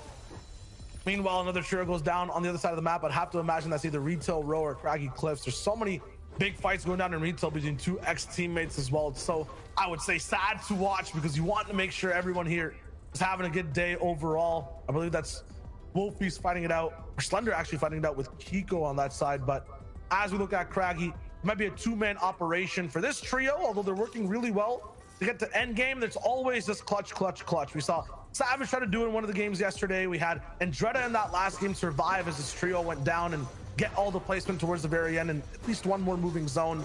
They're gonna have to clutch again as a duo this time, starting off early. I think the theme of day 2, Shayo, is patience. Patience is showing what patience could work out to, being consistent, just trying to work their way in, net a couple points here, 20, 30 points right now. They're averaging 25.88 points here, so they're doing really solid, keeping up the pace. And we have to say, will Noah Riley, as you see on the bottom right of your screen, will that patience hold on? It's going to be tested. Every time they see a box fight, every time they see anyone rotating out in the open, that is going to be like, do we box dive in? Do we go back to our old ways? Because, you know, habits are hard to break. You know what they say? It says it takes 2 weeks to form a habit. Maybe here in the Fortnite world, it takes about 3 games. Maybe that's your new habit for the rest of the way. It might be. I feel like the habits formed in this game are also centered around emotions. Like when it comes to this trio, they're looking real good so far. Meanwhile, though, Craggy Cliffs, it looks like Janice Chapix actually end up going down starting off this game. It might be an off-spawn scenario. It might have been a third party completely. But, you know, we're talking about emotions. They have to be emotional after that one. They're slowly falling behind these 3 teams, Jerky, Tayson, and Savage, game after game. They've now gone all the way down to 4th place. Used to be up top near 1st. Yeah, absolutely. Vortex Knight, I don't see Hikers just yet. That might have been the cost of the fight. Are going to be here, surviving for this game, and inhibiting Chapix and Janice from getting any points. The mental of our defending FNCS champions will be tested. They've had lost only 1 engagement yesterday, and every time they walked out of it, they got 2 victory royales with double-digit eliminations. The other times, they ran into Vidil. Vidil had a vendetta. Last season, Vidil's trio got taken out by Hen's trio in that $100,000 box fight. I will never forget that call. That was an intense situation. And that's when it all came down to last season. We're getting closer and closer to the final game here out of the 12. This is just a halfway point here in day 2. And already, we are already seeing like all the Savage fans are Hikers fans right now, right? All the Hin fans are like the Tripper fans right now. They're all just hoping that the other can like drop spot fights go the opposite way. And wow, this is the FNCS. Think about the ramifications of that off spawn. Now we have a trio in 30th place who's allowed to end up playing this entire game, right? Usually boxed out by a higher team. In terms of Hikers, Vortex, and Knight being in 30th, being inside an end game, you might not be thinking totally of the comeback. You might be thinking about, you know, taking more risks, going just completely for the win, not doing the most consistent and expected plays. It's going to be dangerous for everyone else. This game might be a lot more trickier to navigate. If they could break through that threshold, we're talking about thousands of dollars. So it's worth them to throw everything at the wall, throw that spaghetti, see if it sticks, because we're talking about a couple commas and zeros every time you move up that leaderboard.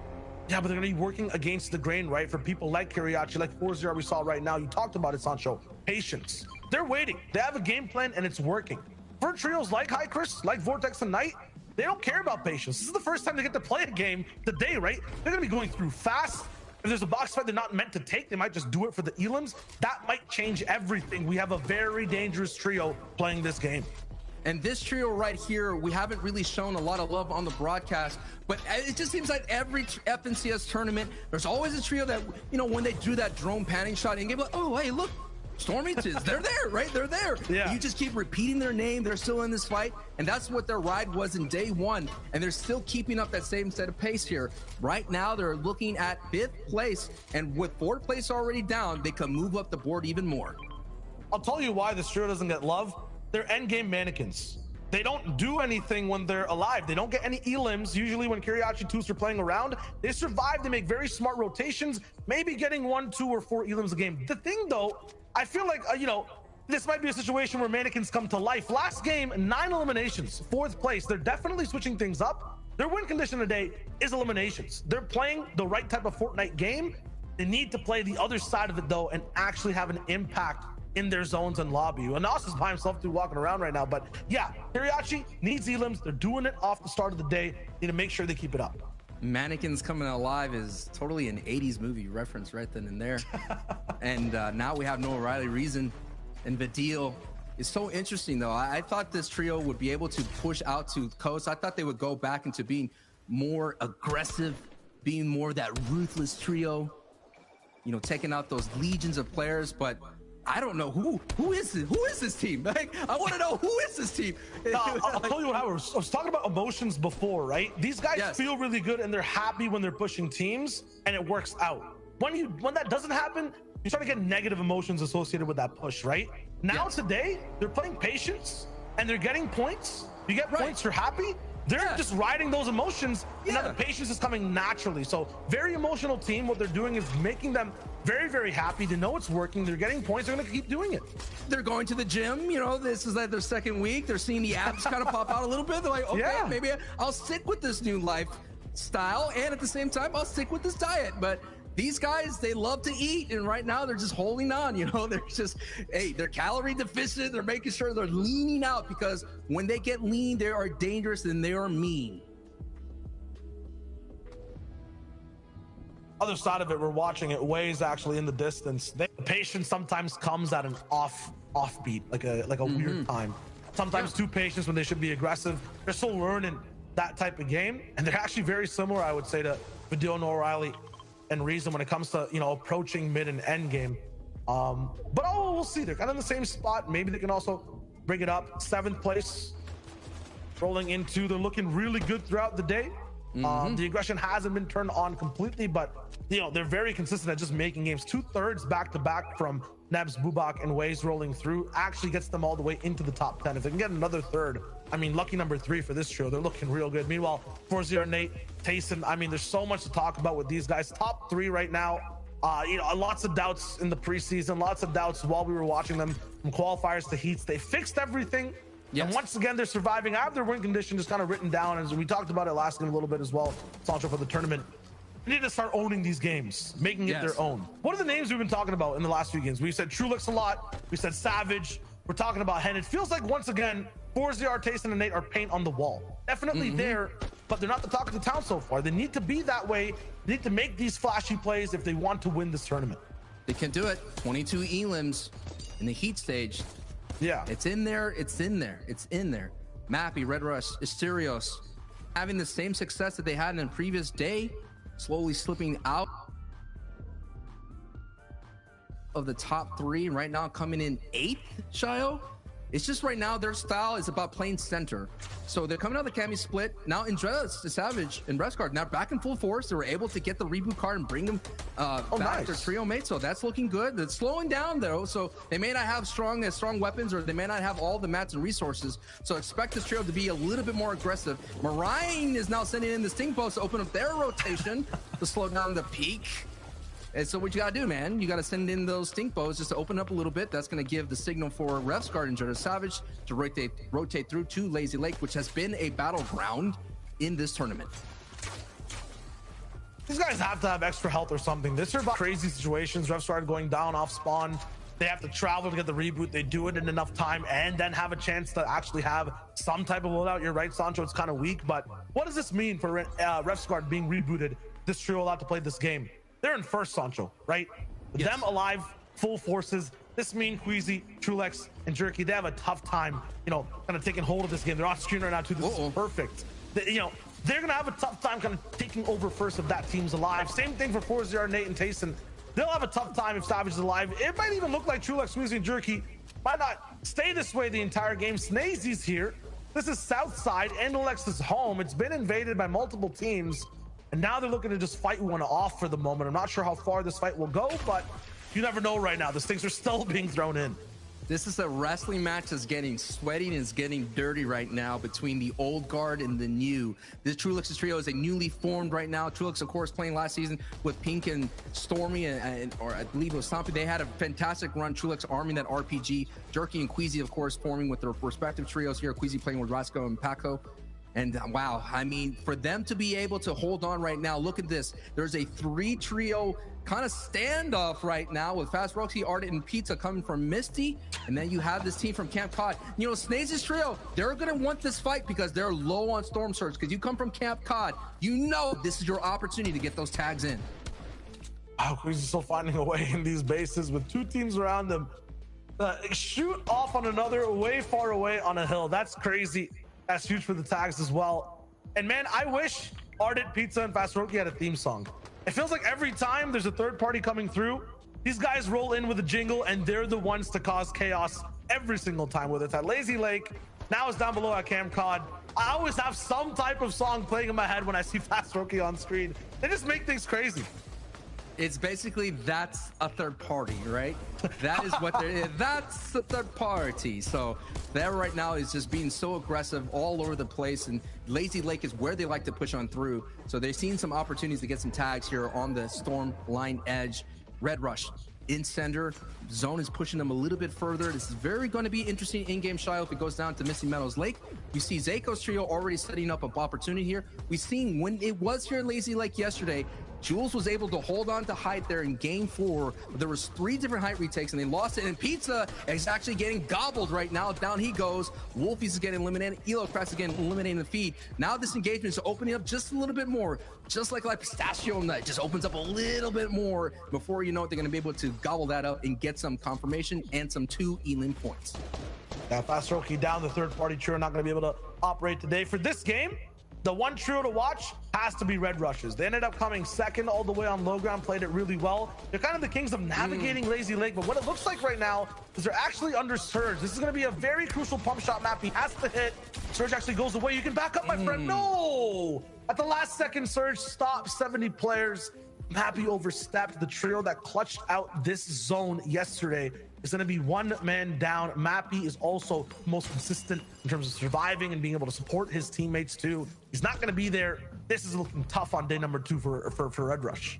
And that was a big refresher elimination right there for Andretta's trio, knowing that they had a reboot teammate. Now they could take his loot, Mappy's loot, and be able to move on through right now. That was always a question mark for Red Rush. If you're going to play center, you're going to have to hit your tags. You're going to have to find people in your rotations, because if not, Storm Surge will be knocking on your door to collect that build.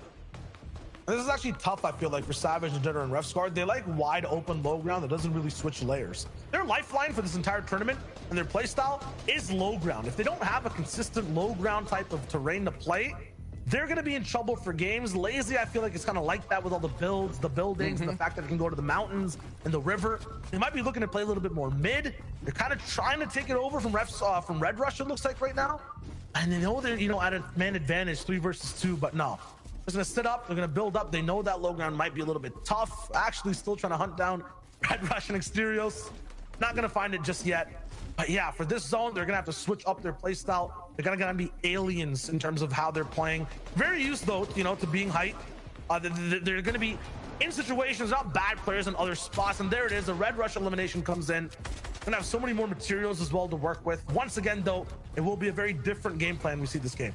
The game plan will all determine where Zone 4 goes. Zone 4 is really close to them. They could work through these kind of natural buildings, the ones that are set here, and find their way in. Now we're looking at Tayson, Nate, and FourZR, who's made their way in from sweaty stands here on a very dead side rotation, considering that Misty Meadows trios have already rotated through. We already saw Pizza way down there, and it pushes south. So Andrea's trio has some work to do. There's a couple trios along their way, but Tayson's, FourZR, and Nate don't have to do any work. But Shayo, look at how much of the aquatic lake is eating up Zone 4, and we already seen when it comes to the FNCS wow. I cannot wait where this in-game goes. I mean, I'm trying to think what happened last season. There was Staten Island's reference that I remember. There was so much zaniness going down. It was too crazy last season. And for FourZR's true, it already looks like they have water in their lungs before they dive into the lake. They're down on HP. They're looking bad, pretty much like Waze right now on HP too. Has to dive into some minis and not a flop or a med kit, it's fine. But yeah, for a lot of trios, you have to be very careful at how much damage they're taking getting to the zone. Sancho is absolutely correct. Once you're here, it's gonna take you double the build to be able to survive. You have to build on the floor. And then every single opening there's gonna be even more eyes looking at you. There's no buildings, no terrain in the way. So that will say, Queasy's trio, known to take height. If they could take it here in this in-game, that is a really strong probability for them to walk away with the Victory Royale and catch up to Resguard, Andretta, and Savage. That's all it is right now. People trying to catch up to Savage, but Savage has to go down alongside Andretta and Resguard for that to happen. No O'Reilly, Vidil, and Reason. Mid-ground this time, I don't think Reason wants to get headshot, bow sniped again. They're looking to play defense and make sure all three are alive. They're so good when they're a trio. Looking at the waterfalls on the right, they're on a higher layer. It's tough for them to do their classic box-to-box beam, but they'll find a way. Bad Sniper on the receiving end. They're going to be really cornered down here. Esti, this is their home turf. Sancho, they were born in Lazy Lake, and right now they're getting molded by Noah Riley, Vidil, and Reason. Yeah, it looks like all the tourists from Lazy Lake are coming in and kind of changing the neighborhood that they're known to. You know, people like the neighborhood was never the same. Everything's different now. I wish it was back in the old days, but those old days, everything's been upgraded and everything's been infiltrated by all the people that are moving on through. And Waze right now, 22 below, has some work to do to be able to survive right now. Nebs, Bubak, and Waze have been doing a fantastic time of being in the middle of the pack at in-game, just getting there, but barely one above. And so many people have to go down. 14, 13 people now, and now they're dipping into the rest of the hard mats. They're on the rope, Shayo, and they have Gray on their layer. Still have a chance to punch back and fight. Wade's looking for any shots left and right. Neb's actually going down on the backside. Bubak will have to try to make amends for it, but Zone's coming in, so they actually can't even get to the loot or the body. Wade's looking on the right side. Wolfie's looking down bad on the bill. Switches to wood, back to metal. Wolfie's trying to go for it, and Andretta might have been knocked. Queasy also down to the Zaiku. Everything is turning on its head, and it's not even rotating yet. It's not even closing in half and half. And did these guys even reload? What is the mag size for Waze and Bubak? The shots are not stopping. Thunder down. Wolfie's low HP. They picked up another jam sites here now. The edge of the zone is just catastrophic for any team down below. Waze and Bubak are not holding anything back.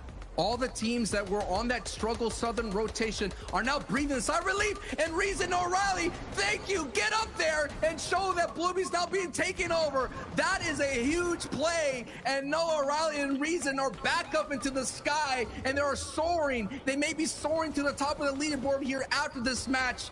That was a big, just an alpha ramp right out to and Bloomy's trio. I've been there before. I know what it feels like to be ramped up to. It's a scary sight, especially when you have Noah, Reason, and the deal going up to your door. Man, I was about to talk about it in a second when we went back to Bloomy, but I was going to say they have had height in other games. Their weakness is literally God ramps. There's been multiple games. I think it was Trulex who God read them yesterday. They're on height. They're going to get bow sniped or something. This time, Reason, Noah Riley, and Vidil. I think they understood height wasn't being that active. Bloomy, a little bit new to looking at how to actually play it. And boom, they're up there. It looks good. 4-0 Nate and Tayson, though. Once again, lost at sea. This is just so bad. They're the only trio all the way on the backside, too. What a horrible situation for them to be in so far. So close to the top of the leaderboard, too. Can't go down here. Nate trying to clutch it up. 6 HP. It looks like it's the 9th zone for him right now, but the moving zones haven't even started.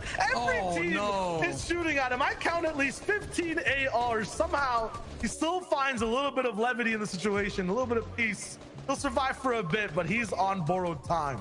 Nate is gonna have to turn into a Houdini to survive that max pull, because he's gonna have to go through the entire lobby. We'll keep an eye on the feed, but now all eyes are going back to our first place team of Refsguard, Andretta, and Savage. Zone thankfully pulls their way. Nate gets taken out by Jerky there, so that run is over. The Magician could not get out of that trap. Now, Refsguard, Andretta, Savage, just focus in here. Let's tell you the gravity of the situation here. Throughout the entire time, they've been getting as many placements here, getting just enough elims just to be able to stay ahead of the push from Queasy, to stay ahead from Hen and Tayson. Now Tayson's gone. Now Hen is gone. They just have to avoid Queasy here. And look at how much damage Noah Riley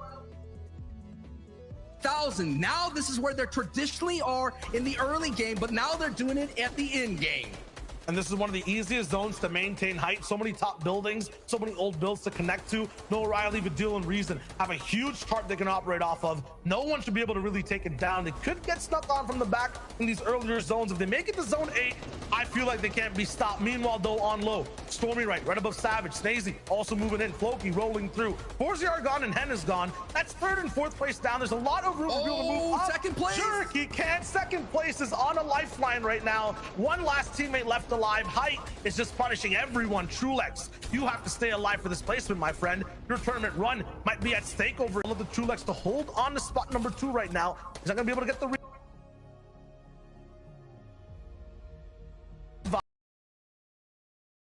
height. Joe Shadow moving down below. Refsguard and Savage is still ahead of zone.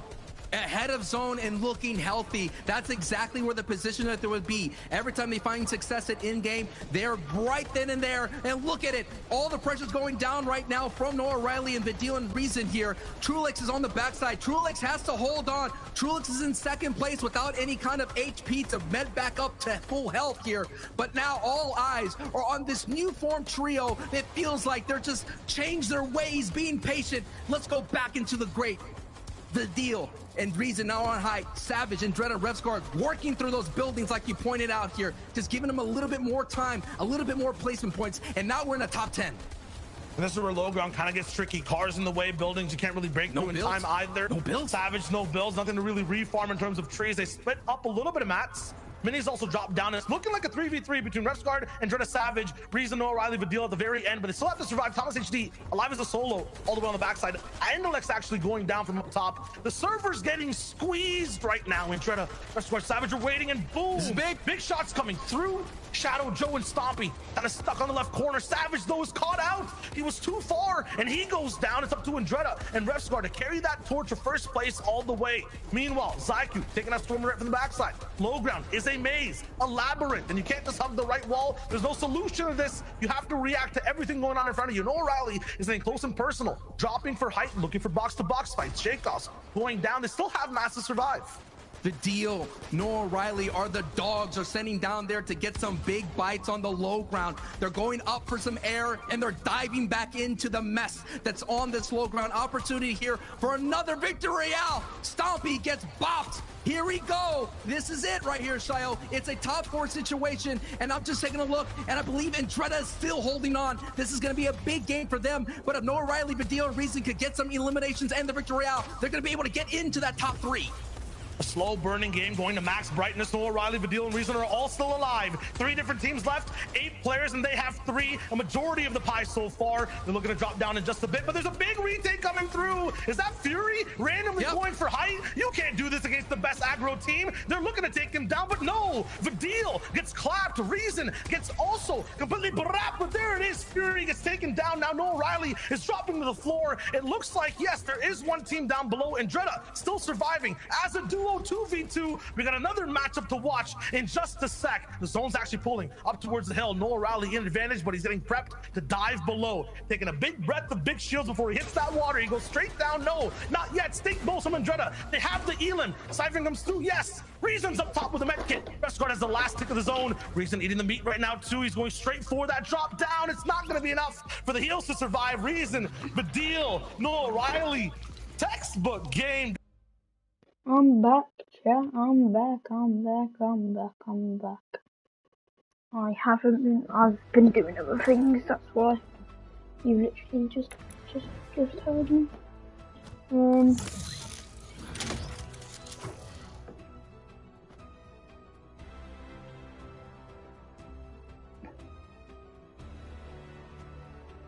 Chat, I might be 1v1 someone. Might be 1v1 in the big tops.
Chat, I might...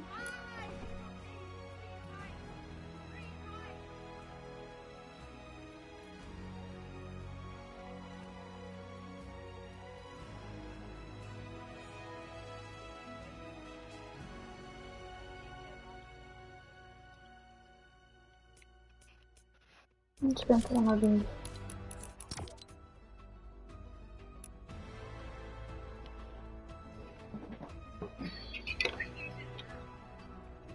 I was doing the invite, but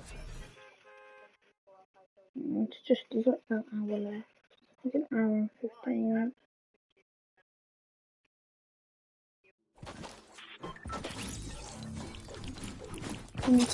9.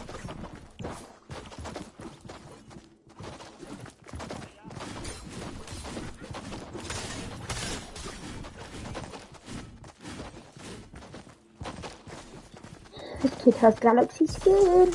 Imagine. Must be sad, you have galaxy skin. No, I don't.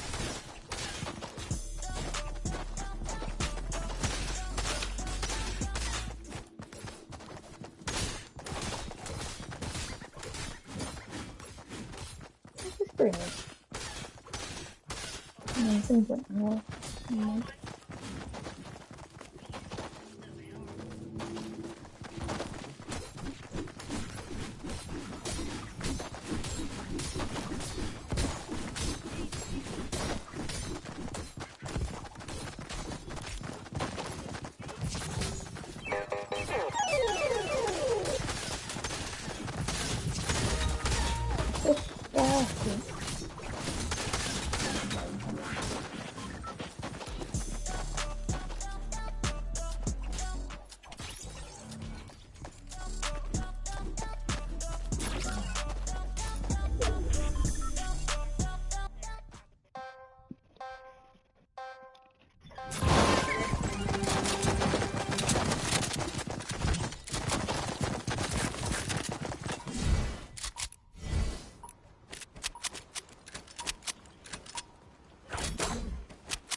Go.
No, I am twisting it, but like, watching the begin today. I've been on the stream for ages. It's been a while. Oh, yeah. I've been streaming for an hour and 40 minutes. There's solo and a duo over there. I'm gonna go away.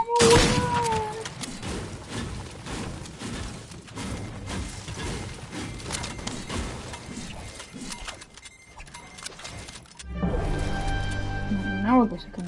I'll move now.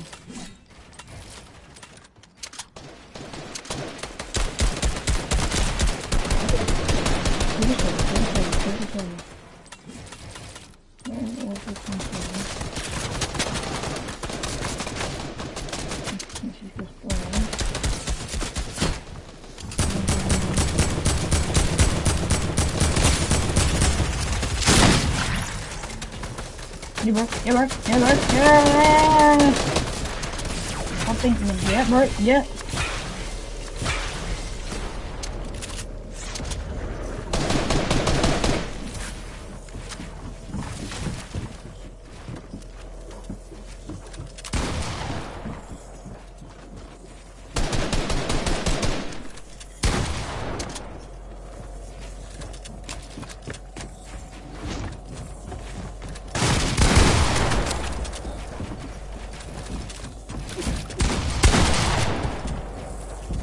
Hit me.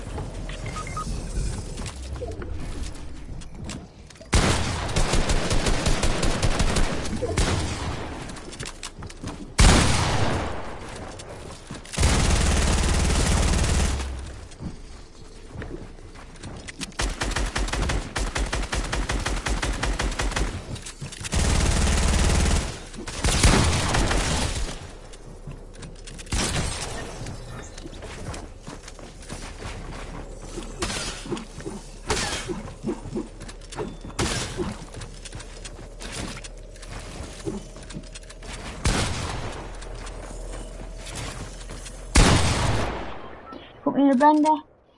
Not gonna lie. I should have to run the back. That was stupid from me.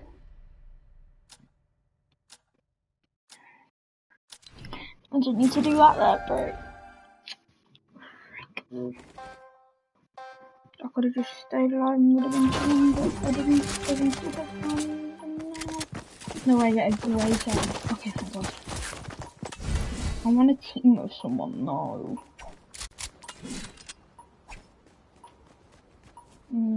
Take it, stupid. Just kid. Drop me spells. Drop me spells. Drop me spells. Drop me spells.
HP. I got some fish.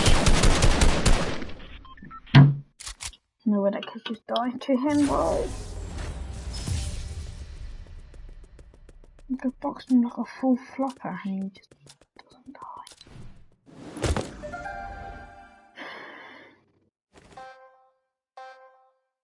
And No one call my team, please don't. No. You're annoying. You're really annoying. You know that. You know that. Nah. Psych. Psych. Psych.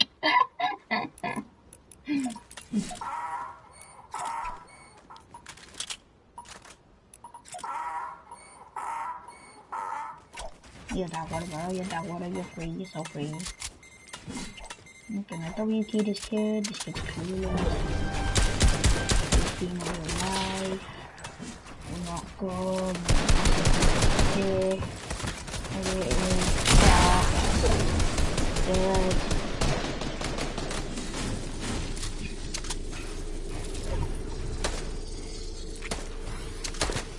Oh, perfect. You're right. We're done. Yeah. Do that. 12 damage. 3 damage.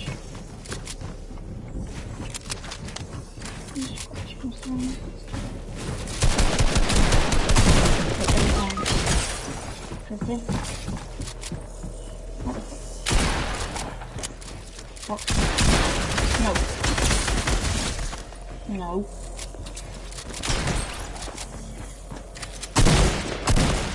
Yep.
Kinda cool.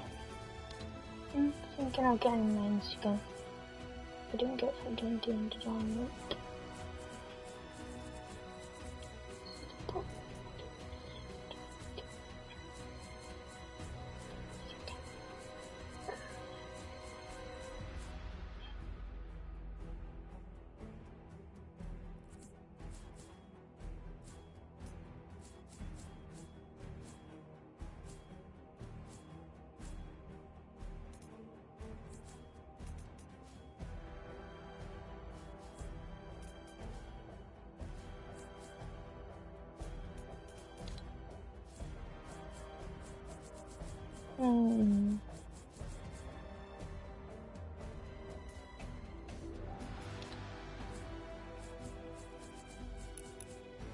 that with Ice Blazer. Let's go into the server again.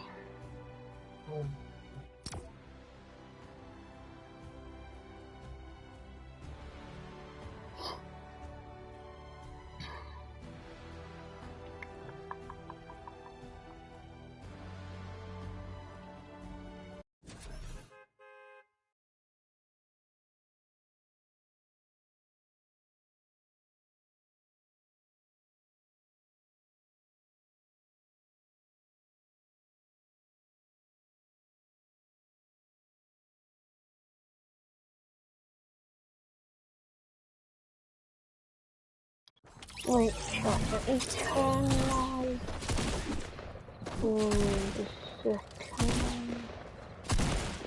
Do I think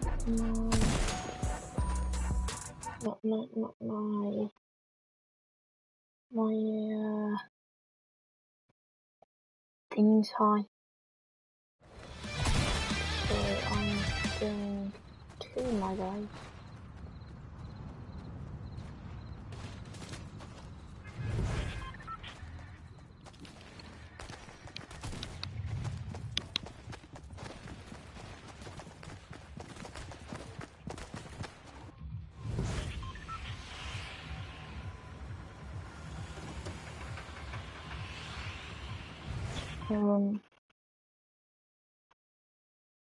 Wait, that should be there.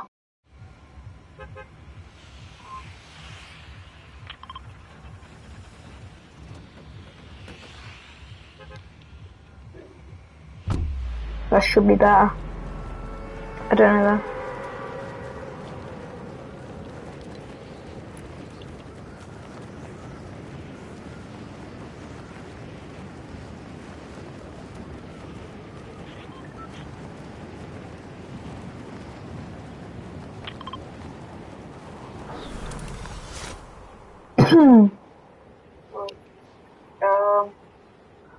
That should be there. Can you actually hear me? I could turn it down a bit.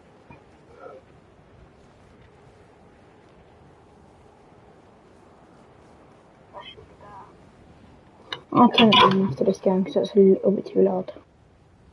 But you know.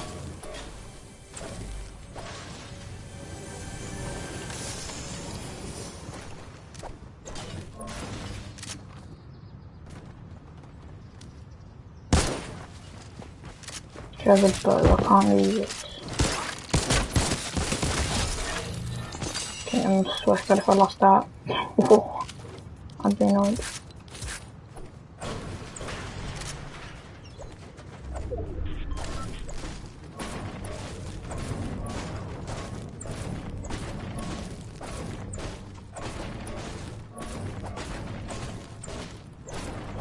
I like this skin, you know, it's kind of nice. I might wear this. So good. What's up, my dude? You'll be dead in a few minutes.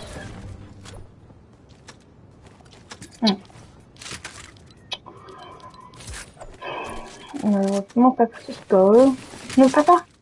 Let's go, boys! I've got peppers that are using one of them, let's go.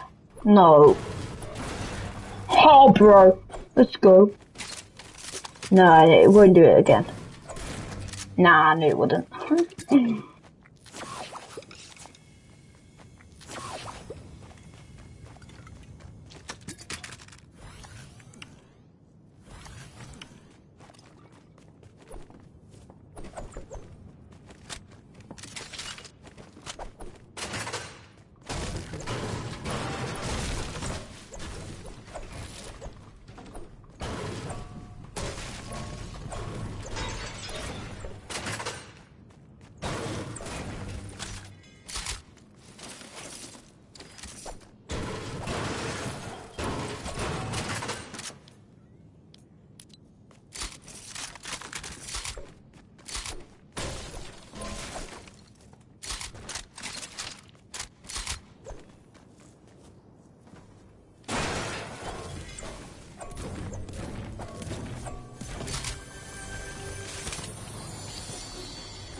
Yes. So about that. Yes. So about that. You guys didn't see anything. Okay, you guys did not see nothing.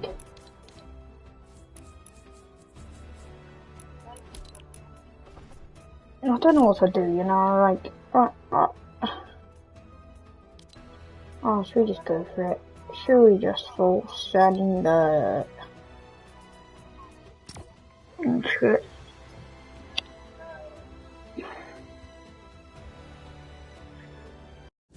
Let's go.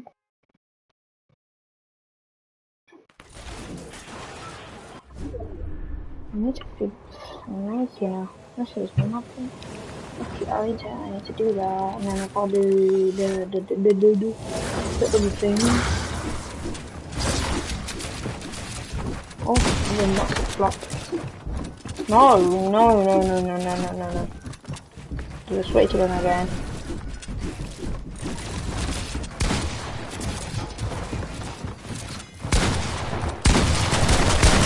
What the? Oh. What? My dude's bussing. Everyone's bussing. Shoes! Is that spaz? No, it's just got RCD. I just jumped in a kid's box.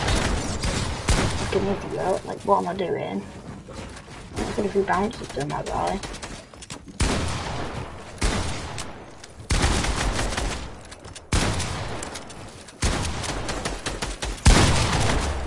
He said he was in it. Huh? No. Don't. I mean, what's my guy doing up here? I don't know what this dude's doing. That's the freeze kill of my life, that's all I'm gonna say. Hey. Now freeze kill on my life, Jamal. So I'll get it off right, I'll go skirt. But this is a free knockdown, you know. Shoot. I can knock this down. I'm going, screw it, I don't care. Now we're following him. Pop this kid.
I'm the biggest brain ever.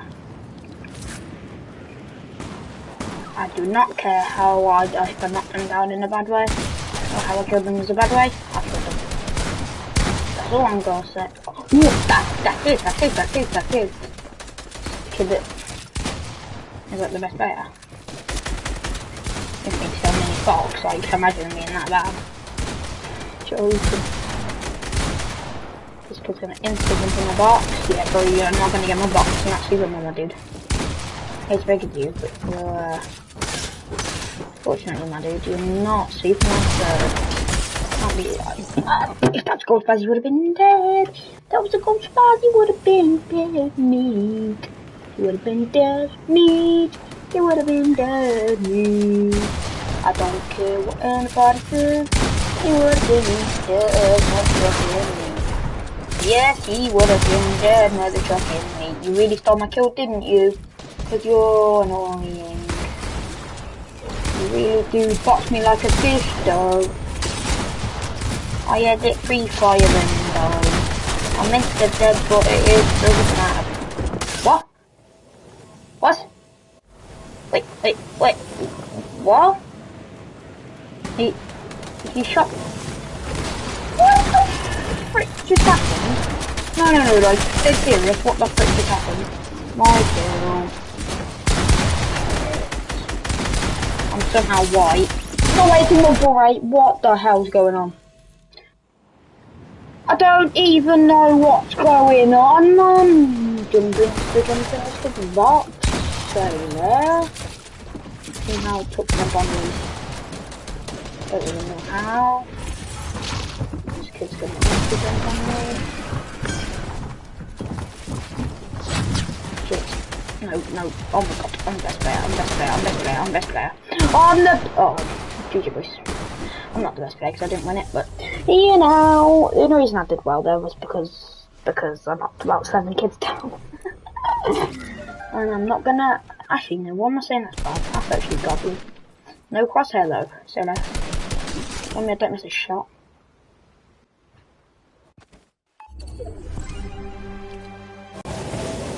They don't call me the best player EU for nothing, do they? You know what I'm saying? Oh, about 14 stabbies in the game.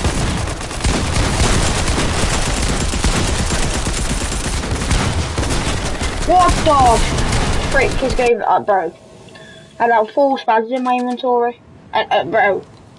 No, I'm sorry to break it to you, but I don't want 2 spazzes. Well, it's not spazzes, it's a blue pump on it. What? I've been shot. Oh, what is this, Mr. Savage? No, it's not a savage, that's pretty. No, man. No, I thought that wasn't mine. I forgot that wasn't mine. Okay, stop giving me 2 spazzes, please. Please. Okay, this kid popped cabbages or something. He's popped something or something. Yes, he popped this. He's gonna run up. Actually, just let him rush. Let him run. Yeah, bro, this kid's 0 ping, bro. My kill, you're so bad. That's not mine. That's not mine.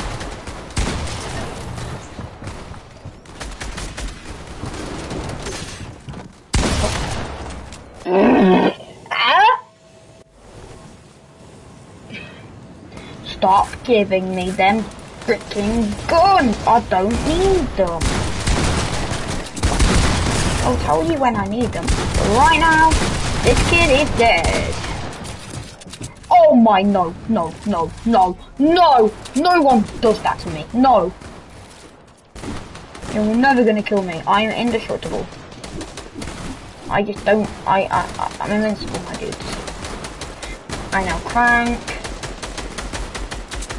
Cool it. Oh, no shit. Let's do this. Everyone boxes up. Not even the box he's in. No, I'm not letting the kid box enough fish like that. No.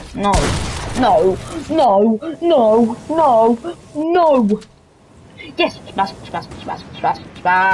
Spazzy Wazzy, gotta go Spazzy Wazzy. Insta jump in the cave, but he's gonna die.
I don't think it's broken. What? Most of them broken, but you're just using them. Them just is not broken.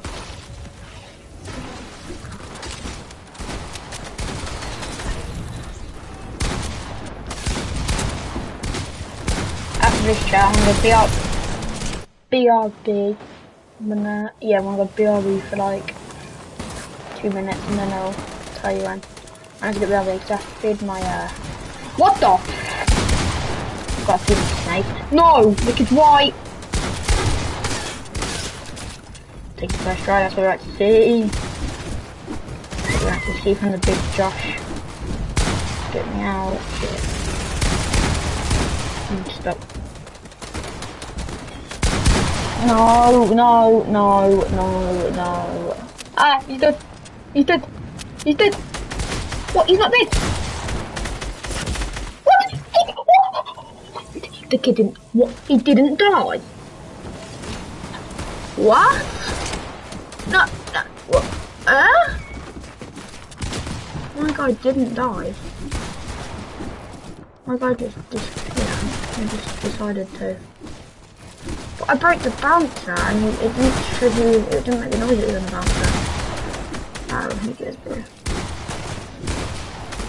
That's why I jumped down and I thought I was going to go get his loot because I was really weak. Is there still people? There's people that's 4 points away. Huge mid.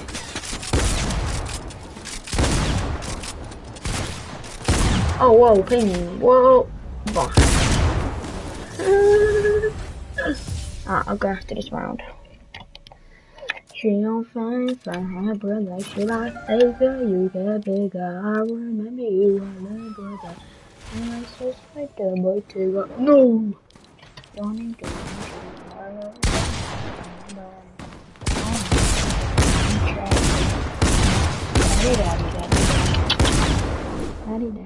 Daddy.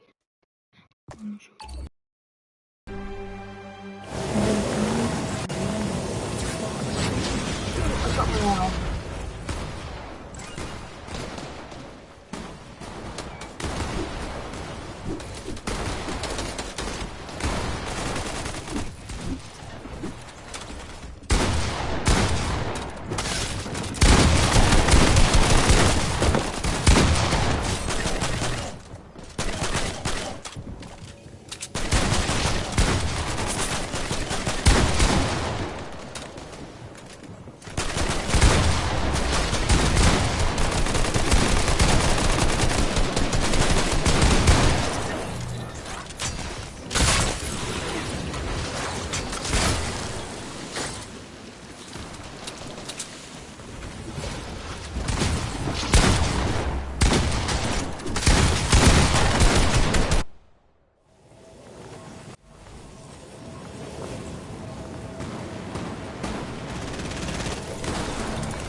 Actually, I might end.